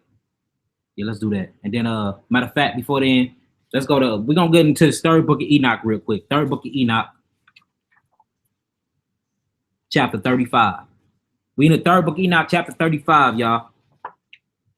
Then we're gonna get that Tobit chapter 11. Then we're gonna get into the 66. What's up with y'all, family? What y'all on here talking about? We in the third book of Enoch, chapter 35. Type in your nines once y'all get there. Yeah, like I said, y'all, for bros asking questions, if you don't find in the 66 books, remember, it's a lot of things that was written that's not in none of the books, or what I broke down and explained in the beginning. But if you don't find it, you're very uncomfortable with it, and you can't find it, hey, look, count it all done until you find it. You know what I'm saying? And don't repeat the matter. Don't teach nothing that ain't in the Bible. I don't care what book you get, whether it's any type of outsourced book. If you can't find it in the Bible, do not even repeat it. You know what I'm saying? Because that'll lead the people astray, and that become a stumbling block for a lot of people. You see what I'm saying? Chew the meat, spit the bones, family. Where y'all nines at? Let's get her done. Malachi Maccabee said, tell my Ezra Shalom. I said shalom. Hey, look, as soon as we done with this lesson, bro, we coming straight to it. We gonna pull up on you. All right, cool. Bet. Let me know when you're ready. Yeah. We waiting on their nines. All right, come on. Let's get it. All right, the third book of Enoch, chapter 35, starting in verse 1. The Holy One, blessed be he, had is right. Yep. All right. Check this out, family. There's some more good daggers for y'all, showing you how the angels is and showing you that when the angels manifest, they're not manifesting as no white boys. Come on. All right, the third book of Enoch, chapter 35, verse 1. The Holy One, blessed be he, has 496,000 myriads of camps. You see that? Myriads. Each myriad consists of 10,000 ministering angels. And it's 496,000 times 10,000. Boy, they deep up there. You talking about 7 billion people on earth. It's billions of angels. And guess who they look like? Just like your black ass. All praise. They Israelites. They Hebrews. We finna read it, huh? We finna read it though. Come on. Has 496,000 myriads of camps in the height of the heaven of Arabat. And in each camp are 496,000 angels. Bruh, you see how many people that is? Look, that's 500,000 times 500,000. Somebody do that and put the number on the comment board for the family to see it. If you love your brothers, do that. Ezra want to know. I don't even know the calculation on that. 500,000 times 500,000. Put that on the comment board right now. Come on. It says every angel is as the great sea in height. No, his name is Ezra, y'all. His name is Ezra. Introduce yourself real quick, brother. Yeah, Ezra ben Israel. That's Ezra ben Israel. It's my little bro. He a good bro, man. Come on with it. It says every angel is as the great sea in height. Who? Every angel is what? As the great sea in height. Now, if these angel spiritual bodies this big and they call you brothers, meaning you directly related, how big is your etheric spiritual body? That's right. That's why, look, why y'all think the heavens is so vast and the universe never stops? Because they big out there, family. It says the seraphim in Isaiah chapter 6, verse 2, it said the seraphims are so big that its wings actually wrap Yahweh's feet and face twice. Dang. Look, it says the Enoch wings were so big, it wrapped in the entire earth twice. Look, they big out there. And you want to be stuck in flesh? Huh? I'm big in my spiritual body. You know what I'm saying? Like, I'm not worried about this. I can't wait to get my spiritual body. Y'all worry about flesh so much. We look totally different than this. It says, and then it say, it don't yet appear what we shall be, but we do know when we appear that we're going to look just like him, the second coming of the Messiah. Come on, that's what I'm on. That's what I'm talking about. That's what my focus is on. Come on. Every angel is as the great sea in height, and the appearance of their faces is like lightning. Woo! Come on. Their eyes are like torches of fire. Ooh, their eyes are like, didn't we just read that? Like, yeah. Or that's Revelations, what? 1 and 14. Yeah. His eyes were as a flame of fire. Yeah. Huh? Genesis 49, it says his eye was red from the wine. Yeah. Like once you start getting into it, you're like, dang, he drink wine, you know, eyes red, he's brown skin, woolly hair. You know what I'm saying? He looked like us. He's an Israelite. Exactly. And these angels are Hebrews. Don't get it twisted. So why would a Hebrew disguise themselves as a degenerate nigga? A degenerate nigga is a white man. Why would they do that? They would never do nothing like that. They don't need to do that. Come on. Their arms and feet look like burnished brass. They arms. This is talking about all these angels. It says they arms and their feet look like what? Burnished brass. Oh, black guys. What the police say? Black guys came from the heavens. Look up Operation White Sand. Look up Operation Paperclip. Look up Operation High Jump. Look up the Roswell. It says when that spaceship or that chariot landed, it was 9-foot black people that got off the alien ships with dreadlocks, and it was 9 feet. And they said they was coming back to redeem the people, they family members. Boy, look, they big up there. 9 feet black men getting off spaceships. Look up Operation White Sand, Operation Hot Jump. Look up the Antarctica and all these lost files and these black op missions that failed by these white people. Boy, look, they know what's going on. That's why they weaponize in space. Because they know our family members up there and they finna come back and redeem us from this earth, man. Let's keep it 1,000. These are these cosmic secret mysteries of the heavens we talking about. This is what I'm interested in. That's the same thing he said in Daniel chapter 10, though, right? That angel was bronze. Yeah, the angel was bronze. Yeah, Daniel 10, talking about Yahweh. Even his father, even our father looked like us. Exactly. You look just like your daddy. Let us create man in our image and after our what? Likeness. The image is the eternity. Wisdom of Solomon 2:22. And the likeness, you look up this damu, it means blood. You look just like your daddy, boy or sister. We look just like our pops, man. Like, stop it. So I'm good. Like, I would never choose to be no other race, but I love being an Israelite. Straight up. Short and all. Yeah, hey, it is what it is. Straight up. Said that even before I came into the truth. Love being black. Straight up. Come on. It says, in their roar of their voices, when they speak, is as the sound of a multitude. Ooh, boy, you hear that? So the voices of many waters. Come on. They all stand before the throne of glory. That's right. That's all melanin in the universe. Yes, it is. It's called carbon. It's called carbon 18. That's why it's black out there. All of that is melanated clusters, or what we call carbon. People don't like the word melanin because it's white man made. So we're gonna call it carbon 18 or dark matter.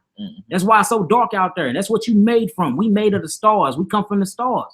We did a whole lesson called Abraham Star Seeds. Man, Mally trying to figure out how to do a presentation on her, and I'm gonna do part 2. If I can flip the screen and show y'all all the pictures that I created and made. And man, we breaking it down scientifically, putting the Hebrew, the math to it, getting into the Melchizedek mysteries. Boy, it's mind blowing. Like, everything that the cosmos made of, you were made of. We come from the cosmos. We come from the heavens, family. And that's the fact of the matter. It's just what it is. I don't know why you scared that. Didn't he say you were God? Psalms 82:6, John 10:34, I believe. Said, didn't I say you were gods, but you're going to die like men, fall like one of the princes? Like, we think so little of ourselves. We are beyond our bodies, man. Your body is nothing but a mirror reflection and expression of your consciousness. You little because you think little. Exactly. That's all it is. Come on. They all stand before the glory. They all stand before the throne of glory, and 4 rows and mighty princes stand at the head of each row. Woo, come on. Some of them say holy, and some of them say blessed. Some run on missions, and some stand and serve. Hold on. You read too fast, man. It says some run on what? Some run on missions. He sent some angels on missions. Then we just say in the beginning of our lessons, make sure that you're not entertaining a stranger because he might, that you're entertaining the stranger well because he might be an angel. He might just got sent on a black op mission. Like Raphael in the book of Tobit. Y'all see how this linking up though? Straight up. Is we making this up, family? I'm excited right now. I don't know. I'm excited. This make me happy, man. He can't even make this stuff up. He said he sent some on missions. Ain't you on a mission? To keep the commandments and be a light unto the Gentiles, and to wake up the sleeping cells of this nation, to show them that they true identity and get them back to the commandments, to get back to the heavenlies. Yeah. Isn't you on a black op in mission? Isn't you a biological weapon of God? We on missions too. Don't they call us brothers? Ain't we angels because we call ourselves messengers? Isn't this a message I'm talking to y'all about right now? So wouldn't this put us in the same categories as our brothers that's in the heavenlies? Stop it, man. Y'all know what this is, family. Y'all know exactly what this is. Come on. It says some run on missions and some stand and serve. Molly said we teaching out a book of niggalation. Man, stop it, man. We trying to get through this blessing, Molly, man. Don't start coming over here joking, man. The book of niggalation. That boy crazy, boy. Come on with it. Some run on missions and some stand and serve. As it is written, 1,000,000 waited on him. 10,000 times 10,000 stood before him. Come on. A court was held, and the books were opened. When the time comes to say holy, a storm wind first goes out of the presence of the Holy One. Now, I'm glad we got to this point. I want to stop it right there because that's why other lesson we can't get too deep into that. But notice he said when he spoke, a storm wind came. When he spoke, a storm wind came. Isn't that what we read? All right, let's get it. So I want to do, before we even get to this, let's get straight to the matter, man.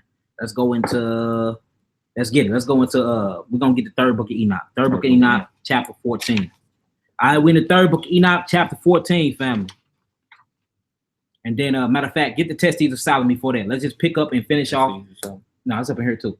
Oh, it's up in here? Yeah, it's up in here. Let's get the testes of Solomon. We're going to go and finish off and show the fish glove. Get the demon name.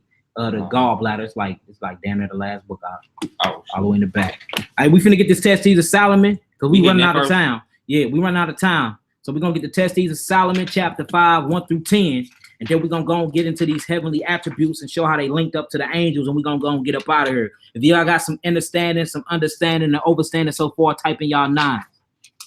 Said 5, 1 through 10. Yeah. All right, I'm done.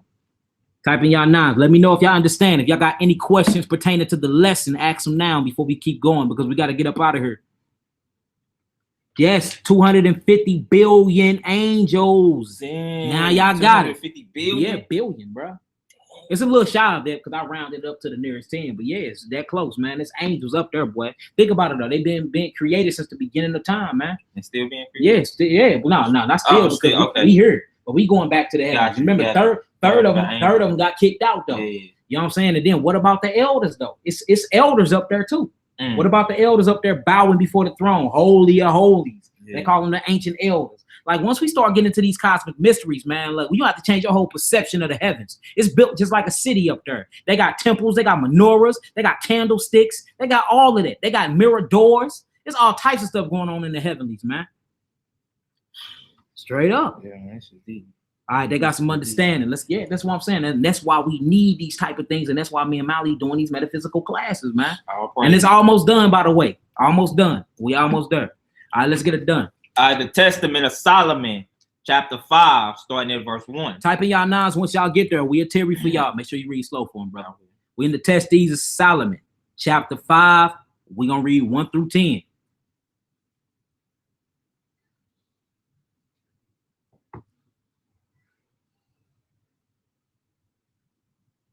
On earth as it is in, that's right, KJ Rogers. On earth as it is in heaven. Don't we say that through our prayers?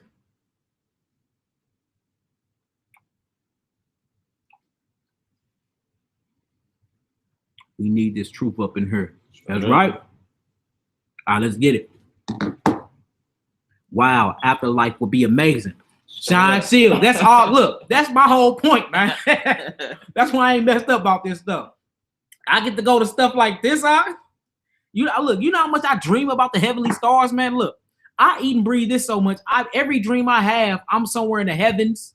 I'm trying to ride around on the Merkabah. I'm up in all types of wheels inside. Man, my dreams be, prophet. Boy, I'm telling you. Because this is all I think about, the amazing gifts and things that's out there, man. I'm trying to travel the star constellation. I'm trying to loosen the bands of Orion.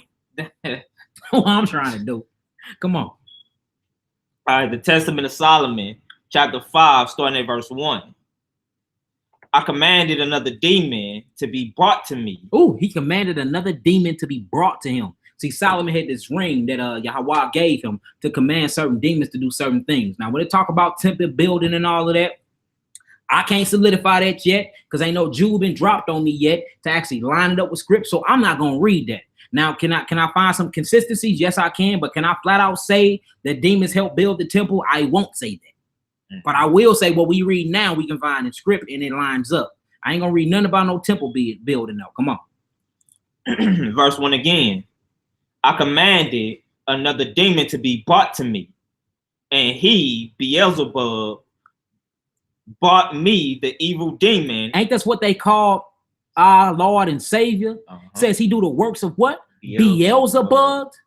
You blaspheming Negroes, you Pharisees. Y'all don't think y'all gonna pay for that? Okay. Come on.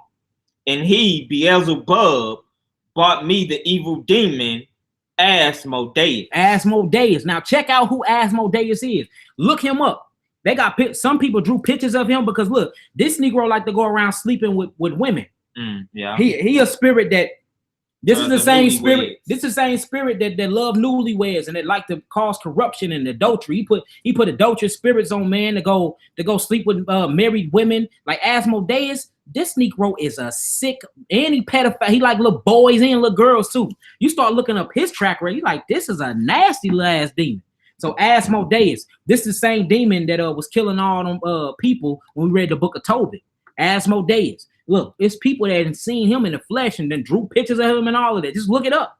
They got and look, tell me why every picture looked the same. Huh? And now I'm gonna show y'all who he looked like. If y'all actually see certain type of monuments and statues, it's always a half man, half fish. That's who they drawing a picture after of. Asmodeus. Or be a fish eating a man. It's always Asmodeus. Come on. It says, and he, Beelzebub, brought me the evil demon, Asmodeus, bound. Mm-hmm. I asked him, who are you? You see that? Who are you? I want to know your pedigree too. Check this out. It gets deeper, family. He scolded at me and said, who are you? You see that? Now picture yourself there. You summoning a demon by a carbuncle ring. Solomon had a ring that was a carbuncle. It was red. I got my carbuncles crystals on me. I don't even want to, they all the way over there. But like he summoned them there. He like, who are you? And it said he scowled. So I push myself there. I see the ugly demon just like hissing and scowling, trying to break free from these spiritual chains. You know what I'm saying? Like, put yourself there. Come on. It says, I asked him, you dare to answer so arrogantly when you have been punished like this? Come on. He continued to give forth the same look and said to me, how should I answer you? You are the son of a man. Ooh, come on. But although I was born of a human mother. Oh, now we know where he come from. Do you hear this? So look, he said, why the hell will I answer you? He said, well, why would I answer you, Solomon? You was born of a woman, a human, a man and a woman. This what Ashmos look like, y'all. Ezra just pulled him up. See how many heads he got on him? See how many heads he got? And so I think you can click to make it big. Look, all of them look just alike, y'all. Just alike. And people drew these pictures and said it's what they seen. Notice the siren's tail, the mermaid tail. Hold on, it's messing up. Probably. Yeah, he connected to the sirens, y'all. Yeah. Look, they already know what's going on. They like, ain't he connected to the sirens? Oh. Look at him with the dragon siren's tail and all of that. Look these pictures up, man. So look, check out what it said though. He said, why would I answer you? You was born of mother and father. It says, even though I was born of a mother, but I wasn't born by a what? See, now what happened was the spirits, the fallen angels fell. They slept with the women. Exactly. They slept with the women, right? His daddy is an angel. Yeah, they created giants. These giants died, and then the spirits that lifted from these giants became these hideous demonic ass spirits right here. This was once a giant, y'all. You see, he's gonna tell on himself. Yeah. So now we know what we battling. We battling fallen angels, demigods mixed with women. These same things that happen in Genesis 9, right? Genesis 6, my bad. Genesis 6, 1 through 4. Yeah. These were these evil ass spirits come from. Yeah. Come on. I'm gonna read that again. It says, you are the son of a man. But although I was born of a human mother, I am the son of an angel. You see that? I'm the son of what? An angel. See that? This is the son of a fallen angel, but he was born of a daughter of Zion, family. Do you see what our women did? Huh? These very things that torture us to this very day is because the daughters of Zion and these wicked angels. The same thing that went down in the garden. You see what's going on here? It's a repeating thing. It says nothing is new under the sun. Know who y'all fighting. Know who to battle with. The battle ain't with Ezra. The battle is with the spirit that will be on Ezra if there was a spirit on him. Not saying the spirit. No, I just need an example. Yeah, I know. You see what I'm saying? You gotta explain. Come on. It is impossible for one of heavenly origin to speak an arrogant word to one of earthly origin. He's separating. He like, look, I'm from the heavenlies because my father come from the heavenlies. All Solomon had to do was say, nigga, my father from the heavenlies too. We all from the same heavenly places. We just got different intentions. You manifesting all types of manner of wickedness, and I'm righteous. I'm after the order of Melchizedek. Huh? You see that? It's what you've been telling me. That's what I've been teaching you, bro. Let's read it. Check it out. It says, my constellation. He's connected to a certain star constellation because we all from different stars. What we've been teaching about Abrahamic star seeds. You got the belt of Orion, the belt of Pleiades, the Great Bear. And if you think I'm lying, look this up in the Bible, family. Start looking up these words. What did he mean by I'm going to loosen the bands of Orion? Where did all these different people come from? Where did the serpent come from, which is nothing but a reptilian shapeshifter? Where did he come from? The serpent that you think is a snake in a garden, but you look it up and it says Nakash, the enchanter, the one who practiced divinations, the sign seer. This ain't talking about no snake, the whisperer. This is talking about a warlock. Yeah. Where did he come from? Exactly. Like, look, when you start getting into these scriptures, y'all, like, come on, all the Sunday church things that you grew up in, we gotta put that doctrine down, family. We can't bring Hebrew Christianity up in here. We got to get real when it comes to these scriptures. Come on. He said, my constellation is like an animal which reclines in its den in heaven. Come on. Some men call me the great bear. You see that? Ooh, they call him what? The great bear. So he's from the star constellation of Pleiades, y'all. Mm. He's telling you where he's from. He's telling you where his father came from. His origin. His origin. His origin is his father. His father came from the constellation of Pleiades, or the great bear. Mm. And look, they get so wicked with it, they trying to get back home and get back to the heavenlies, that they created something called the zodiac sign, or wicked astrology. Notice I put wicked in front of it. Wicked astrology, where they have you falling and worshiping them and having your whole day dictated by something that they manifested on you. You're a Cancer, so you're sensitive. Huh? You will lose something today. The love of your life will hate you today. Somebody is cheating in your life. Now your whole day effed up. That's why he told you, be not dismayed. By the signs of the heavens. Mm-hmm. Y'all see how deep this stuff get? This is way beyond earth, family. This is galactic. This is cosmic. Why y'all think I use these words so much? This is Melchizedek teaching. We not bound to only earth. And you are foolish if you think that. Come on. Let me start over. Yeah, them daggers, ain't it, boy? It says, my constellation is like an animal which reclines in his den in heaven. Mm-hmm. Some men call me the great bear, but others the offspring of a dragon. Woo, boy, look. It says, I'm not learned on Masroth Zodiac. Hey, Masroth. All this is in the scripture. That's why he get in Job. He say, who loosened the bands of Orion? Once you start getting into these Melchizedek mysteries, you will see certain type of brothers is for the Orion Stargate belt. Certain type of brothers is from Pleiades. And Orion and Pleiades had a war. And from that war, Satan came and fell from it. And it says that Christ seen him flying ceaselessly in the air like a bolt of lightning get thrown onto earth. It was a galactic war up there. Star Wars is real. Watch Star Wars. That's if y'all want to get into galactic wars and line it up to prophecy, just watch Star Wars. They know all about it. Come on. Notice he said, but others the offspring of a dragon.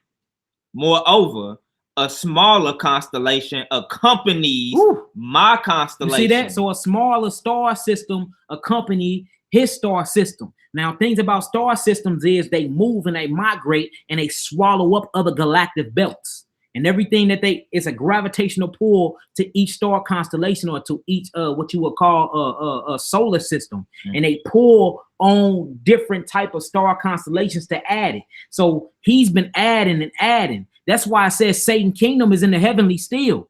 It's still there. We just proved that he's the prince of the airways, right? Ephesians 2:2. You think his kingdom earthbound? No, his demons are controlling earth. Earth was given into the hands of the wicked, which means them. But like, hey, Satan and his chief elect, they still in different places. Now the watchers, or they on earth buried in the ice somewhere, but we're not talking about the fallen watchers, y'all. We talking about Satan's kingdom. All y'all got to do is look up the other lessons we done did on the Melchizedek series. We proved it with scripture after scripture after scripture, family. Like, we've been reading this Bible wrong. Come on. A smaller constellation accompanies my constellation. For the high position and throne. He's gonna say where we at. We in the testes of Solomon. Chapter 5. We starting the beginning of verse 5. And look, read this on your own time. Slow it down, man. Really slow this stuff down. And it got all scriptures next to it that we ain't gonna go to. We got Deuteronomy 33:17, Psalms 106:37. We got First Enoch 19, verse 1. We got First Kings chapter 12, 26-7. We got Isaiah 15, 8 and 12. You see what I'm saying? So this is not nothing we just pulling out of thin air. And then you get into Ezekiel, he talking about bending his bow. What is his bow? His actual what? His rainbow. And it's not only as a sign, it's actually a bythrust or a highway. You get into the third book of Enoch, it tell you that this actual rainbow is a highway from the heavens to the earth. That's why, like, come on, man. Like, we quit acting like we ain't been reading this stuff. Y'all quit being scary. We've been reading this for a long time now. Now it's time to bring it out. Come on. Straight up. Moreover, A smaller constellation accompanies my constellation, for the high position and throne of my Father is always in the sky. Come on. So do not ask me so many things. Now we can stop there right there. Go to verse 9. Verse 9. Then I adjured him by the name of the Lord Zabaoth. Ooh, you see that? So he drew him by the name of Zabaoth. Man, Mally been teaching y'all that for the last month now. Yahweh Zabaoth. He called the heavenly host on his angel. He finna make him confess. Let's get to it. Asmodeus. So she said, show the book again. Okay. It's the book we in, y'all. Make sure y'all cop that. And look, it got all, it even do the hard work for you. It give you all the Bible references, y'all. Mind blowing. Yeah, cover that light up real quick. Did we get it right? Right there. Give you all the Bible references, man. It does easy work for you. Sure give you the easy work. It takes you right back to source. Ooh, that's beautiful. Come on. Then I adjured him by the name of the Lord Zabaoth, Asmodeus. Ooh. Fear God, and tell me by which angel you are thrall. You see that? By which angel you are thrall? Come on, gang. The demon said, Raphael. Oh. So the demon that's the angel that's assigned to fight against him is Raphael, because he is a sick demon. He causes sickness. He causes STDs. He causes glaucoma in the eyes. The angel that's attached to him, because he causes sickness and illnesses, will have to be a healing angel, right? Mm-hmm. Which is the angel who? Raphael. Y'all see how this come together like a puzzle, y'all? Yeah. Do y'all see how this come together like a puzzle? So that was Asmodeus. That was Asmodeus. Now I showed you what it was. Mm-hmm. Now check this out. He gonna show you that you gonna have to use a garland of flesh. Hey, he surely is. Let's read it. Let's read it. See, this is see. Look, I love putting the puzzle piece together, and this is all we doing, y'all. And this is why our lessons take so long. It ain't because we're trying to draw y'all out. It's because this body of work take a while to actually put together. Because it's a point here. Mm. Come on. The demon said, Raphael, the one who stands before God. Yes, yes, it is a queen. Yeah, calling on Yahweh. Yahweh Yahweh Zabaoth Zabaoth. So that's all King Solomon did. He called on Yahweh Zabaoth and summoned the heavenly armies. And Asmodeus got scared. He like, all right, I'm gonna tell you everything. I'm gonna tell you everything. Come on. The demon said, Raphael, the one who stands before God. Ooh. But also a liver and a gall of a fish. Ooh. Smoking on coals of charcoal drives me away. You see that? So he said, Raphael is over me. But when he ain't around, I'm doing it to everybody, baby mama. Mm-hmm. When he ain't around, I'm taking newlyweds. When he ain't around, I'm finding innocent virgins and I'm popping cherries. Mm-hmm. This is what Asmodeus, he's a nasty demon, slimy Negro. Yes, this is a nasty giant. This spirit loves sex. He's an incubus spirit and he loves sex. And if you a gay faggot, he will do it to you in your rear end when you sleep too. He don't care who you is. Read his track record, y'all. This demon is nasty, man. And he come with all types of diseases. Huh? Herpes, everything is manifested through him. Yeah. Mm. Yes, you know, he's actually coincide with HIV, AIDS, and all of that. It's another class we doing on that too, because each disease have a spiritual component. Every disease is linked to an emotional spiritual component. He's one of the main leading people of STDs. Asmodeus nasty ass. Yeah, it gets that deep, family. Come on. I asked him again, saying, do not hide anything from me, for I am Solomon, son of David. Ooh. Tell me the name of the fish you fear. You see that? Tell me the name. Now we finna know this fish. Now don't be out here just buying all types of fish, y'all. Trying to get rid of demons. I was sure wondering that as we was reading that totally. So look, he finna give y'all the name. Asmodeus, this nasty ass demon, finna give y'all the name of the fish that drive him away. We don't need y'all buying out the marketplaces, all right? The fishing pole sales is finna go up. Boy. Come on. He replied, it is called the sheet fish. The sheet fish. If you look up sheet fish, it's actually a clean fish. It's a bass. It's a bass fish. It's a bass fish. It's similar to a bass fish. We don't know exactly what it is. The new ones now they're saying it's an unclean fish, but it's not. It's actually a bass fish. So type in bass. All right. It's a bass fish, and it actually got a man-looking face, man. With it got a long beak, and it's a bass fish that they call the sheep fish. But it's only in certain parts of the Mediterranean Sea, so it ain't gonna be out here because Asmodeus he bound into he bound around the eastern parts, but his spirit roams over here. See, this is what it look like. We trying to pull it up, family. Yeah, my phone That's why we trying to look. If y'all know how to show us how to do this stuff from our computer, but we ain't got to keep doing stuff like this. This looks very unprofessional. I want to be able to turn the screen and let y'all see what I'm showing on my actual thing. That's a sheep fish or a bass fish. Spell it out for him, King. Sheep. SHEATFISH. Yeah, Charlene Bass. Charlene Bass. I am cooking fish tonight.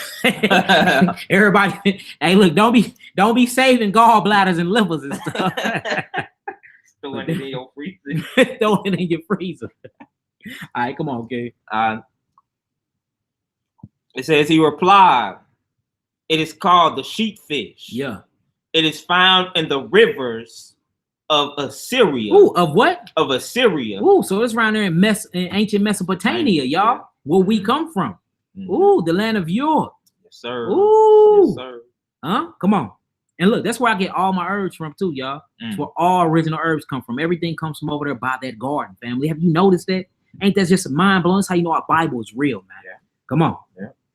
It says it is found in the rivers of Assyria, and it is hatched only there. Ooh, it is hatched where? Only there. So this type of Charlene bass fish or this sheep fish is only hatched there. Any other thing else is a farm raised bass fish.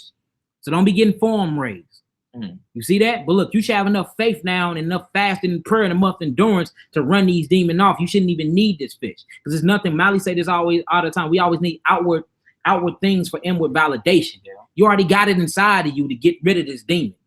You see what I'm saying? It's already inside of you. So you ain't got to spend hundreds of dollars on a bass fish. I looked it up, y'all. Not saying I was going to buy none. I just want to see how it tasted. It wouldn't chase nothing off or nothing. But hey, that deal about $50 a pound, boy. I looked it up. Hey, all the good stuff always expensive. Yeah, all the good stuff always expensive, boy. online order some now. hey, them deals expensive, boy. Come on with it. It says it is found in the rivers of Assyria, right? And it is hatched only there, right? I am also found in those parts. Oh, see, he showed his origin. It's all good. So he said he found in them parts as well, y'all. See, look, we starting to trace down the origins of these bastards, where they at, where they roaming at, how they manifest, who they daddy is. Ooh, who is his daddy? Who is his daddy though? Huh? Is it Aziel? Huh? We know the names of the 7 angels that summoned himself. We can track him down to his origin, family. Look, we got the hard work done. They did it for us. They did the hard work for us. We can track him all the way down to his wicked father who fell from his first estate to lust after you beautiful women of Zion. We can trace him down. Let's stop that right there. Let's keep it pushing. Where we going next? All right, let me see, man. I want to know how we do this. Let's go to man. There's so many ways I can do this, brother. Let's go to first. We're gonna go to 39, chapter 14. 39. We're gonna end it off with a couple of these attributes. It look like we're gonna have to do a part 2, but I don't like doing part 2 because it'd be so hard to get to them. You said 3rd Enoch, chapter 14. Yeah, 3rd book of Enoch, chapter 14. Now y'all know about Ephesians 6 that we wrestle not against flesh and blood. You know what I'm saying? We wrestle against spiritual wickedness in high places, the rulers of darkness, and all of that. Y'all know about that. Tobit 6 and 6. That's right, Jabez, Israel. Yeah, what y'all on here talking about? As long as you have the spirit. Yeah, you gotta the script. What up, Hebrew? You gotta have the spirit to ward these demons off. You do. You know what I'm saying? Keep the commandments. Yes.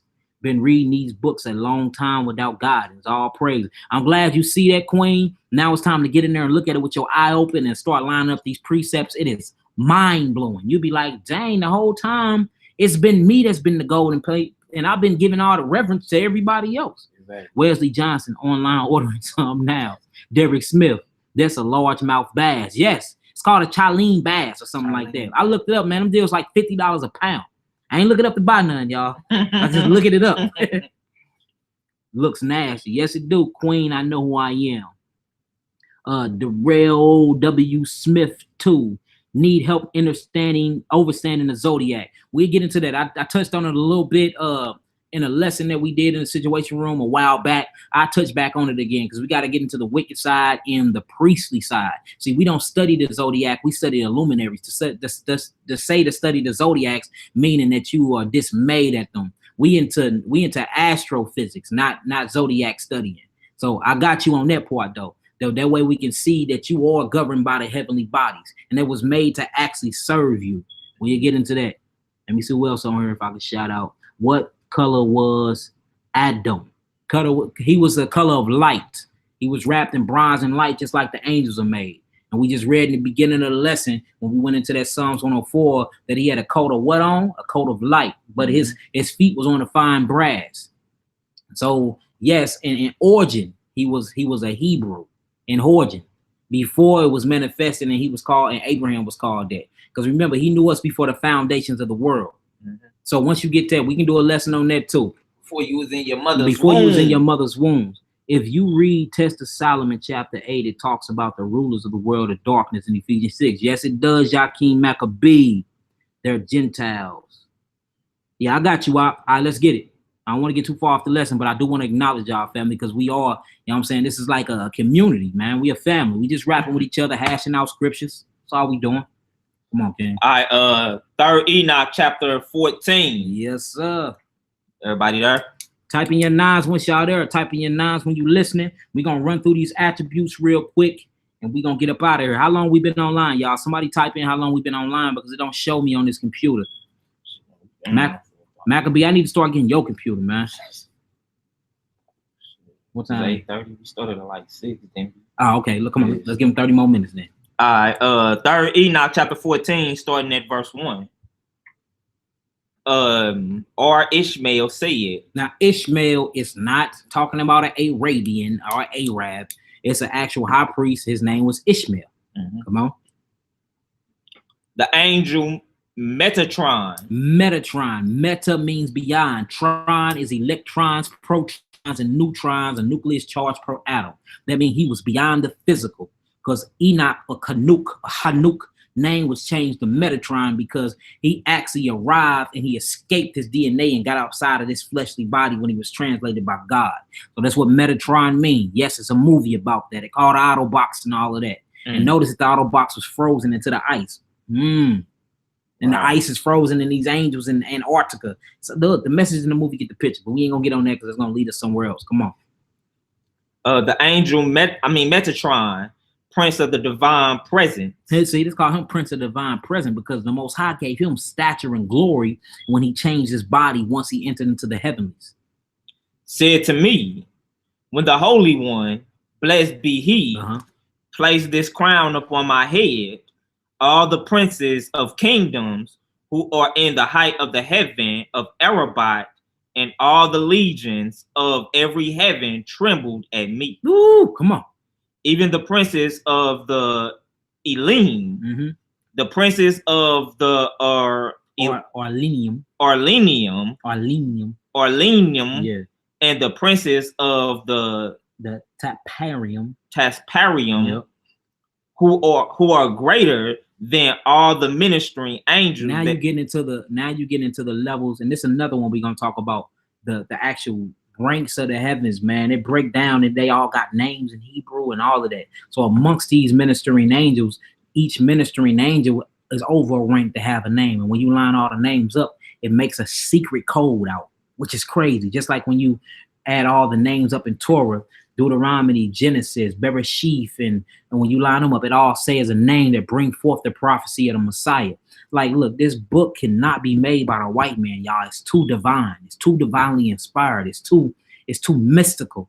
It's too complex. Ain't no white man wrote this book, family. I'm telling you. Too much put into it. Too much, not only thought, but too much etheric think, man. I'm telling you, boy. Come on. It says, yeah, the Transformers. Yeah, she bro. Yeah. Come on. It says, who are greater than all the ministering angels that serve before the throne of glory. Yeah. Trembled and shrank from me when they saw me. Thanks, Honey B. Come on. Even Samael. Even who? Samael. Samael is the top demon over Rome. He's the actual demon that's over Esau. Yes, it's a Esau. It's a demonic angel over Esau. That's why he said, for those who are not a people. Like they got a dark angel over him. My angel is Michael. He didn't fall. These Negroes, can't even call them Negroes, they Esau. These Negroes got an actual demonic spirit over them. Come on. Even Samael, the prince of the accusers. Woo, come on. Who is greater than all the princes of kingdoms that are in the height. Right. Was afraid and shuddered at me. Come on, gang. Even the angel of fire. Ooh, the angel of who? Of fire. Look, is angel over fire? Yes, it is. We finna get into what these angels over. You're gonna be like, oh, the whole time it's been angels doing all this stuff. I'm excited. I can't wait. Let's hurry up and get there. Let's get there. The angel of hell. The angel of wind. Ooh, the angel of what? Of wind. So we have an angel of fire. We have an angel of hell. We have an angel of wind. You just thought it was Mother Nature, didn't you? Exactly. Ain't no such thing as no Mother Nature. These are thrones that's been calling down hierarchies and sending commands and saying what? Hey, Raphael, go heal. Barakwael, go make it thunder. Remiaziel, go make it lightning. Ramael, go send an earthquake. It's angels behind these attributes that's shaking this earth. It's angels behind these elements, man. Look, the Most High ain't moving from his throne, and Christ ain't either. Christ is sending people to do the work for him. Daddy get an order to the Son through the Holy Spirit, and Son be like, I'm not moving either. You go get it done. It's hierarchy. It goes down in the heavenlies, man. These are the cosmic secrets and mysteries that we finna talk about and get into. That is mind-blowing. Mind-blowing. Come on, King. The angel of lightning. The angel of whirlwind. The angel of lightning. The angel of whirlwinds. That's like a tornado. That's like look, we're gonna get to it. We got scripture, brother. Slow your roll. Just, pump the brakes. I know we excited in this hour. Yeah, that's right. Yakira, the next time it rains, I'm going to be more aware. Wow, yeah. That's the same thing I'm saying. Whenever it thunder, don't be around no thunder and lightning with Malachi around you. Even hallelujah. He get the calling on the angel name. But you more aware, you know exactly what's going on. Love, you know what I'm saying? Hey, it's a beautiful thing, family, a beautiful thing, because you know exactly what the Most High have done. He have opened a storehouse, and an angel have poured out an amount of glory or judgment on earth, and he manifested through it. And you see lightning and rain and thunder and snow and heavy frost and hurricanes and tornadoes and earthquakes. All this came. These are angels behind his attributes, man. Crazy, what? Come on. It says the angel of whirlwind. The angel of who? Whirlwind. Oh, come on. The angel of thunder. The angel of thunder. Now, if you actually read into the book of Genesis, when Adam and Eve ate from the forbidden tree, it says the voice of the Lord walked through the garden. If you look up that word voice, it says thunder. Thunder. So that means when they sinned, Most High sent the thundering angel down there and said, execute my judgment. When you look, when we was given the 10 commandments upon a mountain, it was thunder, lightning, and hail. That means angels were sitting amongst the wheels of fire, making it thunder, rain, and hail on top of this mountain when we receive the holy commandments from the Messiah. You see this? It's been angels all at work. You got angels guarding you. You got angels helping your grass grow. Look, these angels control all existence for you. They service you, family. You telling me you ain't a great man, you ain't a great queen, you ain't a great king? Stop it. Stop it. You quit thinking so little of yourself. The angels serve you. You bow to them and you fall on your face and they say, get up, my brother. I'm nothing but your brother. You only bow to the Messiah. Ooh, wee, boy. Come on. Yeah, we do say thunder when you look up the strong definition. Yeah. I ain't for a lot of the people. Look, this is what I like about Ezra. He gonna check me on my stuff. He got to make sure I'm in it. He like, I'm make sure you ain't lying, nigga. See, look, if you look it up, it says coal or coal kalo, and it says coal. This is the Hebrew Concordance H6963. When a voice was actually walking through the Garden of Eden after they sinned, and he said that the Most High talked to them, he spoke through them to one of his representatives, which was the angel over thunder. It says voice, sound, noise, voice, sound, an instrument, lightnings. When you go to the Strongs, it says a voice, a sound, a loud, a bleating, crackling. And that's why thunder go crack, crack, crack, crack, crack. Boom! That's the voice of the Most High. Hey, straight up. A cry, a flame, a lightning, a lowing, a noise, a whole piece, a proclaim, a proclamation, to sing, song, spark, thunder, voice, to yell. That's what that say, family. I'm not, look, I ain't got a lot of y'all. Straight up. Uh-huh. Thunder. Yeah. It says, no, it's not understanding. No, it's not understanding comes in abundance. Never looked at the weather the same. But yeah, you can't, man. It is crazy. It is crazy. Straight up. I never look at it, never look at it the same either. You can't, because you know it's angels up there doing the work and doing all this to serve you. If it wasn't an angel of rain, you wouldn't grow crops. You couldn't eat. If it wasn't an angel over the water, you couldn't drink. You see that? If it wasn't an angel over the sun, you would die, because your melanin and carbon 18 and your magnesium inside your blood need melanin for you can live. Which makes sense when he was telling us in the book of Malachi, if he won't open up the store. I mean, what was it? The storehouses. Yeah. To pour you out a blessing. Yeah. Yeah. You gonna die. You need the storehouses open, because you have to spiritually eat to physically eat. The food comes from the heavenly realms, and then it manifests in the physical, just like you do. You come from the heavenly realms and you manifest in the physical. This body is fake. This is a projection of your outer consciousness. This is expressiveness of your mind. So you exist only through your mind. Let's keep it real, family. Look, you are a complex being, man. And treat yourself like one. You a god, you a goddess, you a king, you a queen. We belong to the heavenlies, man. Let's claim that. And let's get back to what we came from. That's right. Come on. Call out your chapter again. They got lost. This 3rd Enoch, chapter 14. We at the latter part of verse 3. Look, hey, Yakim, man. Yakim, don't be up in here giving away the Jews, man. Don't be up here. We was going to that. Yes, the blood is the dew of the sun, man. Hold your horses, Yakim. Dang. The blood is the dew of the sun. Our hair come from the grass. Like once you get into the makeup of man, boy, it is mind blowing, bro. We get into that? Yeah, if we got time. If not, we'll teach. If not, look, we might have to do a part 2 on her. Brothers are here telling the whole, yo bad, bro. Dang, bro. Telling all the secrets, man. These are the cosmic secrets. It's hard to keep a lid on it because there's so much excitement in it. Everybody want to tell what's going on. Okay, come on, King. It says the angel of snow, the angel of rain, the angel of day, the angel of night, the angel of the sun, the angel of the moon, the angel of the stars, the angel of the constellations. The angel of who? The constellations. Come on, so it's a good angel over the constellations too, and it's a bad angel over the constellations. You have astrophysics studying the heavens, and then you have astrology studying the heavens, which the demons came from. See, it's a difference. It's a difference. Now, is they both coinciding? Yes. What separates them is the tensions of your mind and heart. We're going to do a whole lesson on it. I did one on it before, but we're going to do another one. You know what I'm saying? Because what was the Magi? Didn't they see Christ's star on the east and they knew he was born? They studied the galaxy. They were studying the astrophysical realm to know that the Messiah was born. You look up the word Magi, which is wise men, and say astrologers. We got to talk about that, family. Huh? But you see, y'all key inside, I'm an esoteric teacher. I teach demonology and astro and all that. No, I'm coming from scripture. We just need to get our study game up. Family. All this coming from the Bible. Come on, King.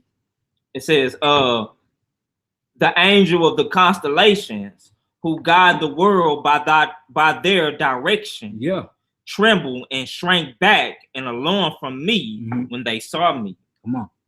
These are the names of the princes who guide the world. All right, so this is the last chapter we're going to read. We're going to bounce back and forth from here to scripture for about 20 minutes, and then we're going to get up out of here, and I'm going to do y'all a favor. Since we can't get into everything, I'm going to give y'all part 2. So we're going to do a part 2 on this. But let's get into these angels and these names. We're going to break it down with scripture, and we're going to get up out of here, family. If y'all got some understanding, some overstanding, and some understanding so far, type your brother in some 7s. Let me see some 7s. A male angel. The moon is a female angel. Cord. Ions, yeah, ions. It's male and Hydrogen female ions. Yes, it's male and female angels. If you get in the book of Zephaniah, boy, it talks about a female angel. We can't knock it. Yeah, it talks about one, man. That's scripture. I can't even knock it. It does. All right. 7's in the building. What y'all got going on? Let me see what y'all been talking about before we get here. They know you will y'all all one accord, right? Rastafarian Jamaican in the house. Hey, Buckler TV. My Jamaican brother in the house too. Howard, holla out. His name Yishkak now. We changed his name after he got baptized, but he in the building too, man. Real good brother. Y'all need to link up, man. For real. The makeup of man. That's right, Zuriel. Michelle Cabral. All praise to the Most High. All praises, Queen. Spoiler alert, right, Kimbrell? Y'all can't just spoiling the whole lesson. Him and Malachi, man. Him and Malachi just spoiling the lesson. It's like they knew what I was talking. They knew what I was coming up with today. Yeah, all praises to y'all. Bashima Mashiach, y'all Shah Barakatha. Let's get it done. We got the 7's in the building. Let's go and get it done.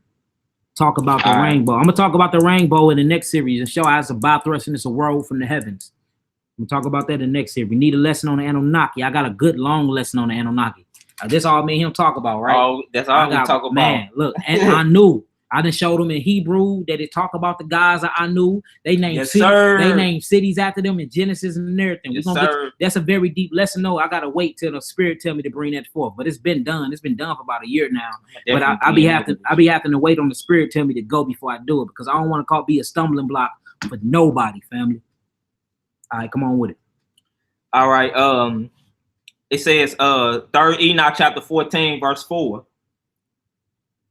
These are the names of the princes who guide the world. Ooh, these are the name of the princes who guide the world. Do y'all understand what that just said? Let's break this down. These are the names of the angels who guide the entire world. All the elements, all the existence, everything that you see is working from an angel. Everything that you see moving is working from an angel that's keeping you alive. So you need to be praising God for his heavenly hosts, man. Come on. Gabriel, the angel of fire. You see, Gabriel is the what? The angel of fire. So Gabriel is the angel of fire. We're going to be back and forth. So hold y'all spots. Let's get Genesis 19 to 24. I'm not going to wait on y'all 9s because we got to get here. I need y'all to flip a little. Genesis 9 and 4. Genesis 19 and 24. You know what? I'm going to move on my phone. All right, yeah, we can move back and forth.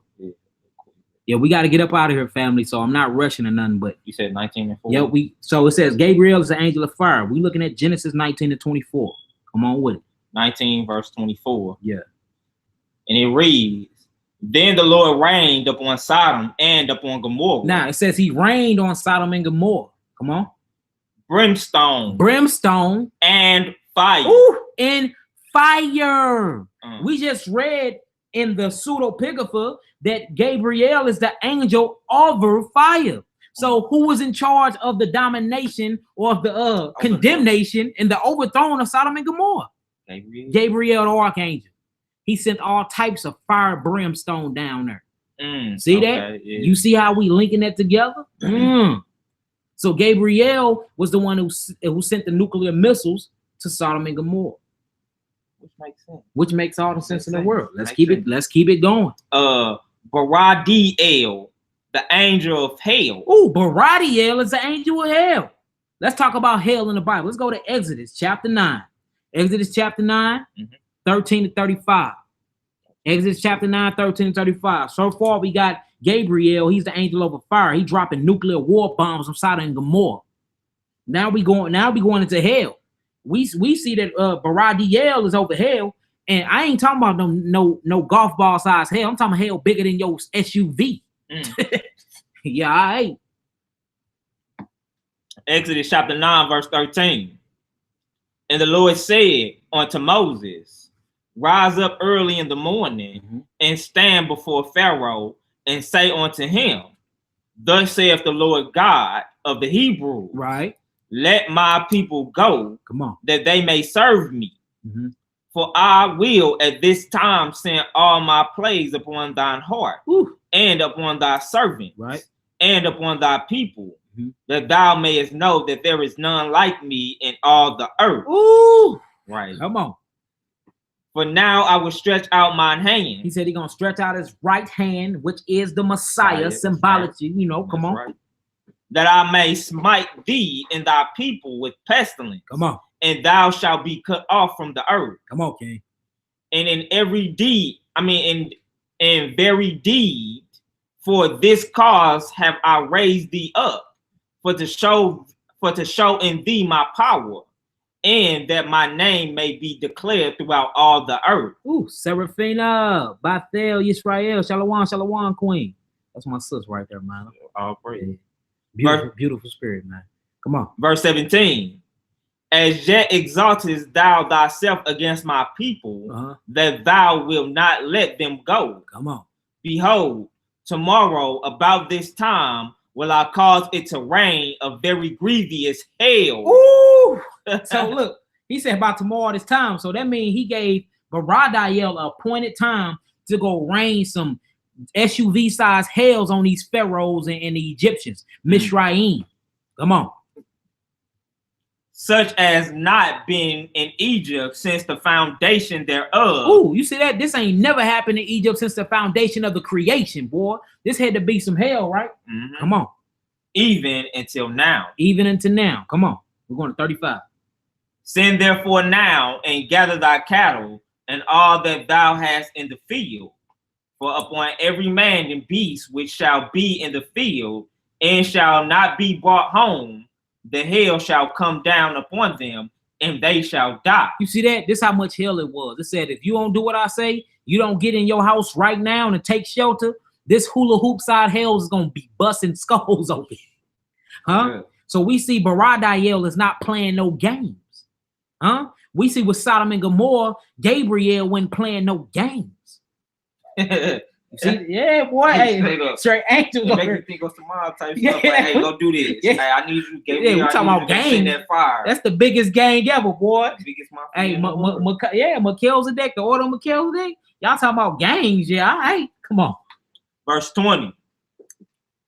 He that feareth the word of the Lord among the servants of Pharaoh made his servants and his cattle flee into the house. Right. And he that regarded not the word of the Lord left his servants and his cattle in the field. Come on. And the Lord said unto Moses, stretch forth thine hand toward heaven, that there may be hail. You see that? So he stretched his hand forth to heaven and summoned Baradiel. Summon them now. Meaning you can summon angels because they're your brothers, man. All you gotta do is holler at them. That's it. Come on. It's deep, bro. It gets deeper, bro. That there may be hail in all the land of Egypt. Come on. Upon man and upon beast. And upon what? And upon beast. Come on. And upon every herb of the field. Come on. Throughout the land of Egypt. So the hail destroyed everything too. The hail destroyed everything too. Come on. Verse 23. And Moses stretched forth his rod toward heaven. Oh, he stretched forth what? His rod toward heaven. And he had a rod with a crystal at the end of it. What? You know about that? Just like King Solomon had a crystal ring. But everybody's scared of stones. What we scared of stones for? Huh? Come on. And Moses stretched forth his rod toward heaven, and the Lord sent thunder and hail. And what? And hail. Come on. And the fire. Ooh. So he sent thunder, hail, and fire. Let's go back to this book. What's thunder? Thunder is Ramiel. Yep, Amiel. Amiel. So he sent Amiel down there. Who else? Gabriel. He sent Gabriel down there. Who else? And Baradiel. And Baradiel. You see this? Do y'all see what's going on here? It's a whole spiritual war going down, boy. Come on. And Moses stretched forth his rod toward heaven, and the Lord sent thunder and hail, and the fire ran along upon the ground. And the Lord rained hail upon the land of Egypt. So Baradiel is not making it. He ain't playing no games. He said, the Father say, I can do what it do. I'm finna make it do what it do. Boy, I never read these scriptures the same. You would never read the scriptures the same. I'm saying it's an eye open. We can stop there right there. Let's stop there right there because we got to keep it pushing. Let's get back into this one. We back into third Enoch. We're finna read some more attributes and go over a couple more. Then we're gonna get up out of here, family. I am gonna do a part 2. Third Enoch chapter 14, verse 4 again. It says, Ruhael, who is in charge of wind. Ooh, in charge of what? Of wind. Let's just get one on the wind. Mm-hmm. Let's do Exodus. We're gonna just one verse it. Let's do Exodus chapter 14, 19, and 20. Now, y'all know Exodus 14 is when we actually exited Egypt. So it's all types of mystery going over. Me and Mally got a dope class on that, showing how the pillar of cloud followed us all the way. Man, it's deep once you get into the metaphysics of that. But we ain't gonna talk about that right now. We're gonna just get Exodus 14. Let's do 18 to 22.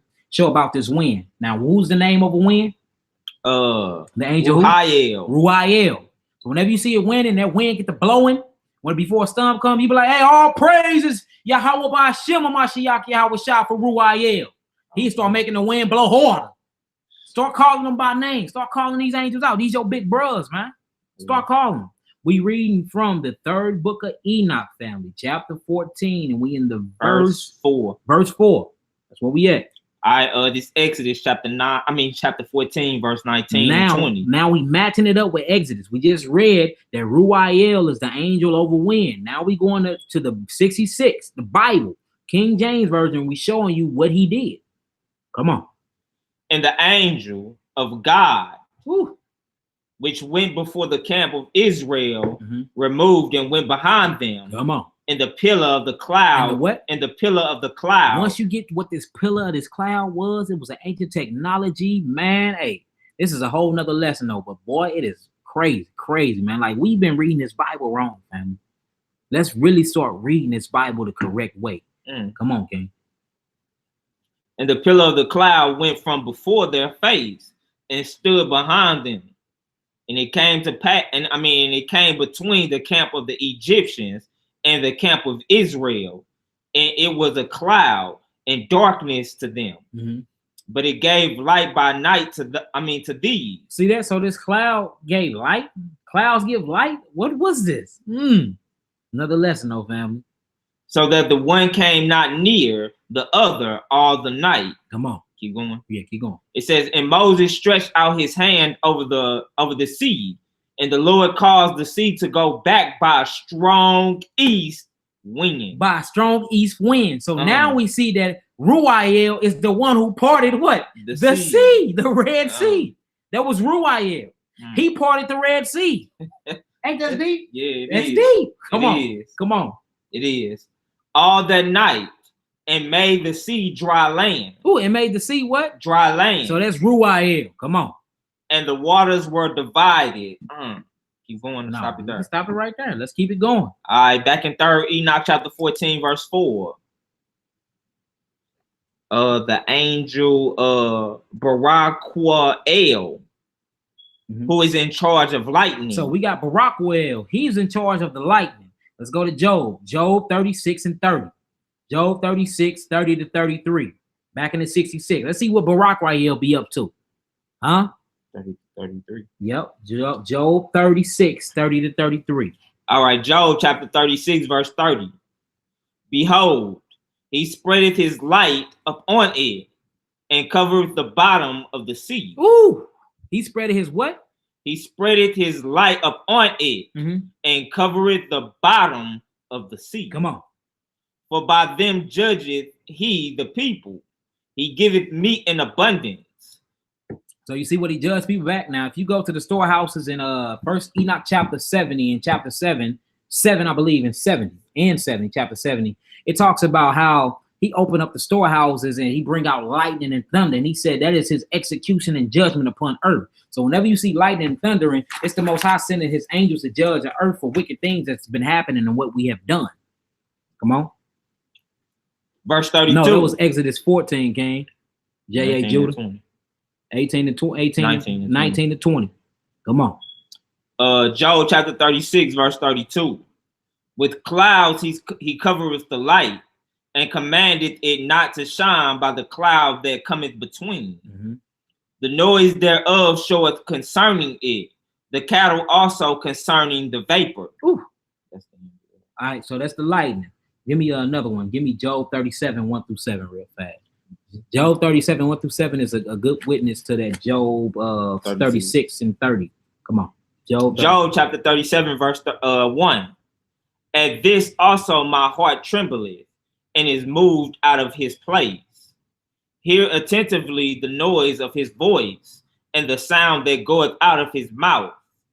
He directed it under the whole heaven, and his lightnings onto the ends of the earth. His what? His lightnings onto the ends of the earth. So that's Barak Rael. He out just making it light. You can stop there right here. We don't need all of it. Let's get a couple more angels and let's get on up out of here. All right, back in 3rd Enoch chapter 14, verse 4. Zayamael, who is in charge of whirlwind. He in charge of whirlwind. Let's get a whirlwind. Psalm 77:18. Psalm 77:18. His name Zemiel. Zemiel. He's over the whirlwind, which is tornadoes. This is what Enoch was translated in. Elijah was translated in 77 and 18. Psalm 77, verse 18.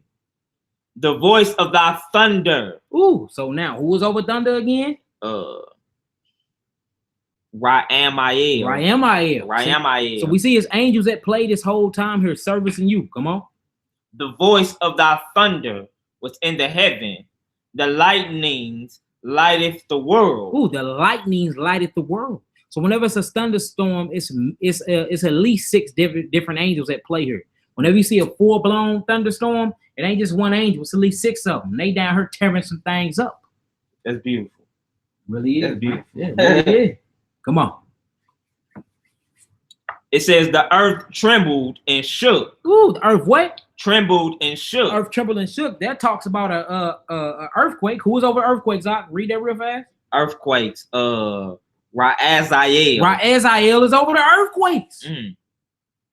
We not making this stuff up. Can't make it up. Come on. It says the earth trembled and shook. Verse 19. Thy way is in the sea, and thy path in the great waters, and thy footsteps are not known. Keep going. No, we can stop there right there. Let's get back to it. All right. The next angel we got is Zykuel. That who? I don't know how to pronounce it. That's Zakiel. Zakiel. Yeah. Who is in charge of comets. Let's keep reading. Zaiel, who is in charge of tumors. Tremors. That's small earthquakes. Come on. All right. Zayapiel, who is in charge of hurricanes. So Zayapiel, that's the one that got all these hurricanes. Harvey, Hurricane Katrina. Have a hurricane just sweep through and wipe out whole nations and places. Yeah, that's Zayapiel. Come on. Ra'amael, who is in charge of thunder. Come on. Raziel, who is in charge of earthquakes. Let's get one on earthquakes and then we'll keep it pushing. Let's get Revelation 6 and 12 and we'll close it out. Revelation 6 and 12, we're going to read it all over, that part again, and then we're going to close out. So our last scripture, y'all, Revelations 6 and 12. If y'all getting some understanding so far, type in some 7s for me. I shout out my 7. Yes, I told you. Deep lessons, bro. Oh, yeah. Why you gotta start coming around your brother more, man? We link up. I really do. Let's do it. I really do. Let's do it. All right, Revelation chapter 6, verse 12. And I beheld when he had opened the 6th seal, and lo, there was a great earthquake. Ooh, there was a great earthquake. Who was over the earthquake? Ra'azael. Ra'azael. He be making the earthquake. At the end of times, it says that the earth gonna shake so hard that the heavenly host gonna fall from up out of it. He ain't gonna be playing no games in that day. Come on. And the sun became black as sackcloth of her, and the moon became as blood. Ooh, and the what? The moon became as blood. And the moon became as blood. Ooh, who's over the moon? Who's over the moon, Doc? Ophaniel. Ophaniel over the moon. This is what I'm saying. We can't get away from it, family. You can't make stuff like this up. Come on. Verse 13, it says, and the stars of heaven fell onto the earth, even as a fig tree casteth her untimely fig. Right. When she is shaken of a mighty wind. No, we can stop there right there. Now look. So we just read that. Now, look, this is the end of the lesson, but I want brother to just go through Gabriel all the way to the bottom again, and then when I'm gonna wrap with y'all, we're gonna get up out of here. Gabriel, the angel of fire. Baradiel, the angel of hail. Ruhael, the angel of wind. Baraquiel, the angel of lightning. Zamiel, the angel of whirlwind. Zykiel, the angel of comets. Zaiel, who is in charge of tremors. Now, did we not prove all this with scripture? If we didn't speak now, but if we did, drop some sevens. Drop some sevens. We need to be in agreements on this before we get off this channel. Come on, keep reading. Zaipael, who is in charge of hurricanes. Ra'amiel, who is in charge of thunder. Ra'asiel, who is in charge of earthquakes. Salgael, who is in charge of snow. Martariel, who is in charge of rain. What? How you pronounce this one? That says Samciel. Samciel. Samciel. That way, when you calling on it in Hebrew, you know exactly what you're saying. Samciel. Samciel. Yeah. Okay, got you. Who is in charge of day. Liliel, who is in charge of night. Hold on. Lila Towab. Don't they mean good night? Lila Tov. Good night. This ain't far-fetched, man. It's in Hebrew. Come on, man. You know a little bit of Hebrew. You know that. Come on. Galiel, Gagaliel, who is in charge of the orb of the sun. Now, that's in the next lesson, because the way the orb is, look, boy, the way the sun go through his portals is actually on chariots, and I ain't gonna speak on it. Yeah, this is mind-blowing, bro. Come on. Opaniel, who is in charge of the disk of the moon. Kokabiel. Kokab means stars. Kokabium means stars. Kokab means one star, but Kokabium means stars. Kokabium. Yerek Shemesh. Yerek means moon. Shemesh means sun. Just look it up. Look up stars. It's gonna pop up. So Kokab. So look, we're not lying. This is actually in Hebrew, y'all. It's in Hebrew. Just look up stars, huh? Yeah, that's what it's gonna say Kokabium. Got the mem at the end because it means many. It's plural. Where you create the look, y'all see how he is. He gonna check me on my, so he gonna make sure I ain't lying. Oh, you already know. It's true. I'm going back and teach. I got to know what I'm talking about. I feel you. Let's see what stars say. We almost there, family. What they say? What do they say? Kokab. Kokab, brother. Kokab. They see it now. Hold on, where is it? Kokab, family. And if y'all know how to make me turn my screen, man, show me this. If I can quit doing this bootleg. Because it's bootleg, man. I've been trying to Google. Kokabium. Kokab means star. Kokabium means stars. And the angel name is Kokabiel, which means the star of power. Come on. Making that connection. That's all it's about. It says Rahatiel, who is in charge of the constellations. Who's in charge of who? Constellation. The constellations. So he's banging with the zodiac demon Negroes. See that? But we're going to do a whole extensive lesson on that because that is deep. Come on. Verse 5. They all fell prostrate when they saw me and could not look at me because of the majesty, splendor, beauty, brightness, brilliance, and radiance. This is how dope. This is how magnified Kanuka Enoch was before when he got his name changed to Metatron. All of these controlling, all of these luminaries, and all these elements, they bow down to him. That's deep. Come on. And radiance of the glorious crown which was on my head. All praises to Yahweh Shema Mashiach Yahweh. All praises. So look, before we give y'all some shout out and talk to y'all, if y'all got an understanding, overstanding, and understanding of this entire lesson, type in amen, meaning we agree, we believe. Amen. I definitely got a good understanding. All praise. Amen. Amunah which means faith, belief. I get it. Amunah. Amen. And if we get that, we can go and close out.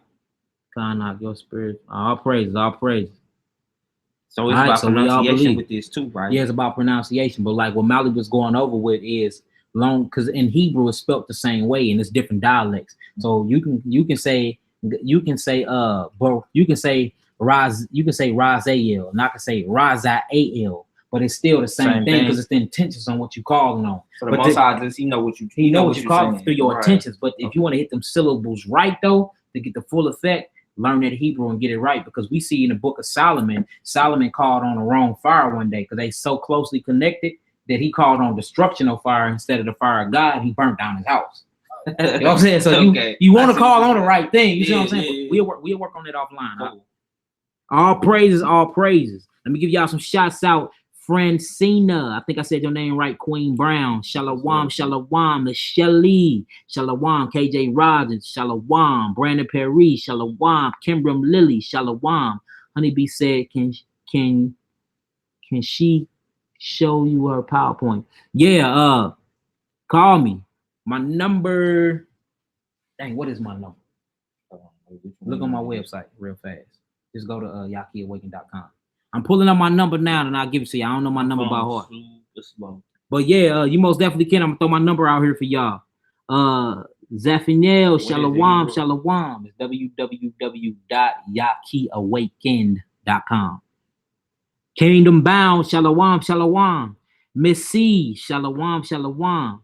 So do y'all talk to the angels? Angels talk in different ways. They speak through numbers and different things. Remember numbers 11, 11, 4, 44. That's why a lot of people have been hollering at angels, don't even know it. Y'all see them through y'all time frames. It's a whole nother lesson too. Karen Elwood, Shalom, Shalom. Danny Yah, Shalom, Shalom. I pull it up on mine real quick. Let me pull my number up for y'all real fast. For y'all that don't know, my website is yakiawakened.com, yakiawaken.com. I got all types of healing herbs and everything on there for y'all. If y'all looking for healing, y'all looking for consolation, if y'all looking just to talk about health or spiritual matters, anything, hit your brother up. My number is 708-831-2335. Honey B, make sure you hit me up before we can go through that presentation. I might need a little bit of your information for the metaphysical classes. Who knows? So hit me up. We can link. 708-831-2335. And if you got a husband, have him hit me up. You know what I'm saying? To keep down all the riffraff and confusion. So if you got a husband, have him hit me up, and then we can all talk together. That way, just to keep down the riffraff. You know what I'm saying? All right. So one more time, 708-831-2335. All right, yakiawaken@gmail.com. We got a lot of things going on. The 10-month journey. A lot of people have been putting up their payments for the actual school, which is all good. The school will be up in about a week and a couple days. You know what I'm saying? Everything is going good. The 10-month journey, we was gonna start it next week, but we got a lot of work to do here, so we're gonna probably put you back another 2 weeks before we leave, because I gotta make sure the website is done before we actually leave and start traveling. Other than that, man, it's all good. Who we got on here? Queen, I know who I am. Yaki, what is the name of the demonology book? It is called Demonology by King James. Y'all can get it off of Amazon for a couple bucks and read it. There's so many books. Real, you know what I'm saying? And then when y'all sign up for the metaphysical class, we bringing out all the books, all the hot guns that y'all can get. And it's a big old thick packet that come with it. So most of the books y'all can't afford to order. When y'all sign up for the class, we ship to y'all anyway. Everybody that signed up for the class, y'all get something sent to y'all address too, for y'all can study with us. All praises, Howard Brown, my brother. Make sure I'm gonna call you in a minute when we leaving out. I wanted you to meet Ezra, man. Who else we got? Zuriel. They is $250 deposit, man. $250 deposit, but we only getting a select group of people, because we don't, like, a lot of people don't need this knowledge, to be honest with you, especially certain type of women, because they try to use it and pervert their household. So, you know what I'm saying? We make sure, and it's a questionnaire to everything, but it's $250. And we teach a lot of science. We teach y'all about herbs. We teach you about a lot of stuff and sources. It's not only the Bible. If it was just the Bible, we wouldn't be charging, because the Bible lessons is free.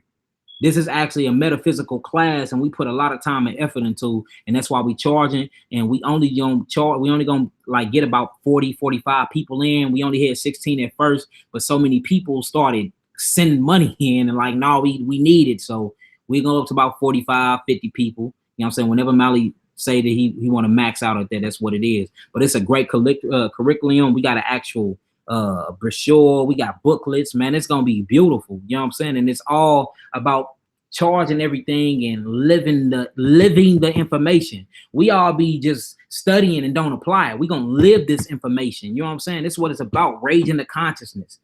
But the biblical classes are free.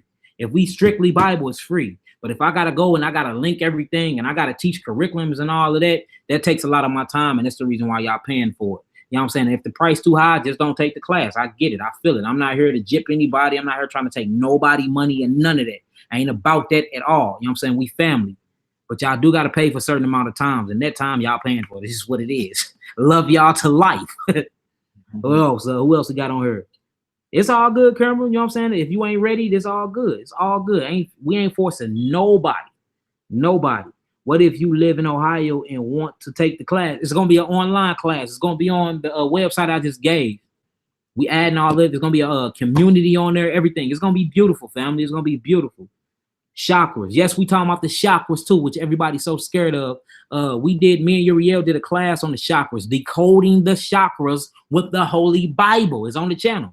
Just go through. We pulled it all out through scriptures and showed how they using it for wickedness, but it's actually, it can be used. We showed that it's used for wickedness, but they actually talk about it. The 7 vortexes, the 7 things that the Most High hate, the 7 candlesticks, the 7 lights. Like, it's just a lot of people scared of the information, but like, it's there, and I'm not backing down, and I'm not changing my teachings. It's what the Most High sent me here to do, so it's gonna get done, family.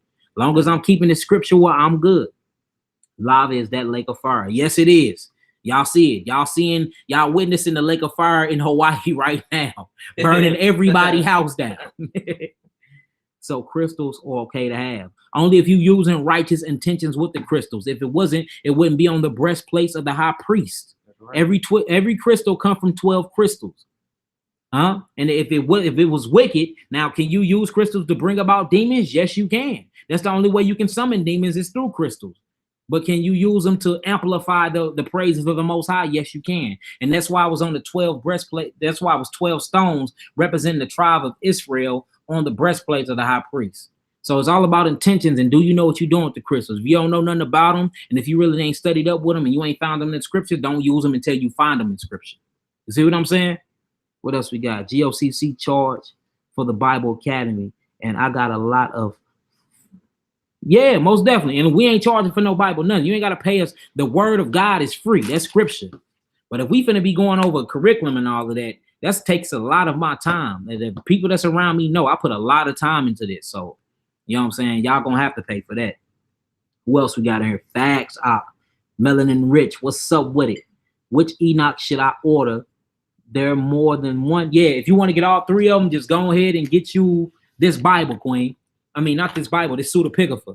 It's the pseudepigrapha. Just look it up on Amazon. My bad about my page. I read it a whole lot. It's marked up, so I be in it. But you can order both volumes, the blue one and the red one, and it comes together for $40. And it's got all 3 of them in it. That way you are already good. If English is Hebrew in reverse, we should be conscious of what we say. I did a class on that too, brother. I did a whole class on that called The Matrix, Deceptions of the Language. Yes, you're right. I get it. We got to be careful how we speak. That's why it's good to learn your language. But like if you get in the scripture, especially in Zephaniah, it says he's going to restore a new language. So we can't get too caught up in it because we getting a new language anyway, brother.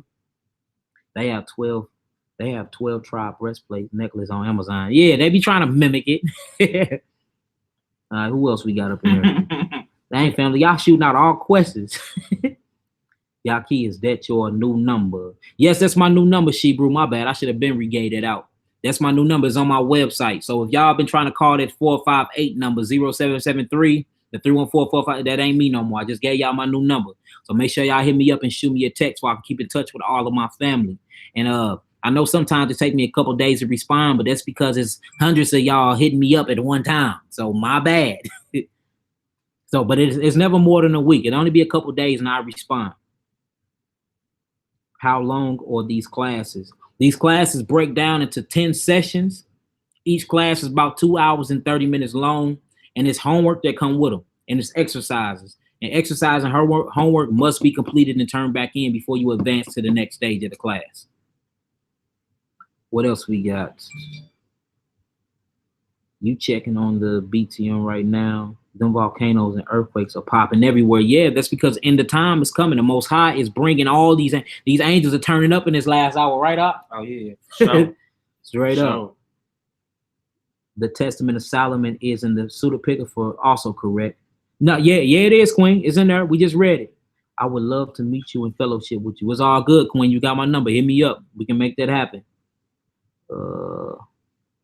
Michelle, just hit my number. I gave my number out. This class is bomb. These heathens got you coming. All praise. Yeah, you know how it is, my brother, man. It's all good. I look, with that being said, I love y'all indeed in the truth. If I keep responding and talking to everybody, we're gonna be here all night. I'm gonna get up with my brothers, my brotherhood, and we're gonna sip and talk a little taste. All with that being said, all praises to Yahweh by Shema Mashiach, Yahweh Shabbat, Rakatah, Hallelujah. Ani Oheb Atah. I love y'all indeed in the truth, family. Before we get up out of here, if y'all really do got some understanding, overstanding, and understanding, go on 9 me on out. We're gonna close out. Brittany C, Shabbat Shalom. Shabbat Shalom, Queen. Can you send me the info on the class? Yeah, I gave my number out. I'm gonna put a number in the inbox. Just text me, hit me up, and I'll send it out. And just make sure y'all email me, text me y'all email address, and I'll send everything out for y'all.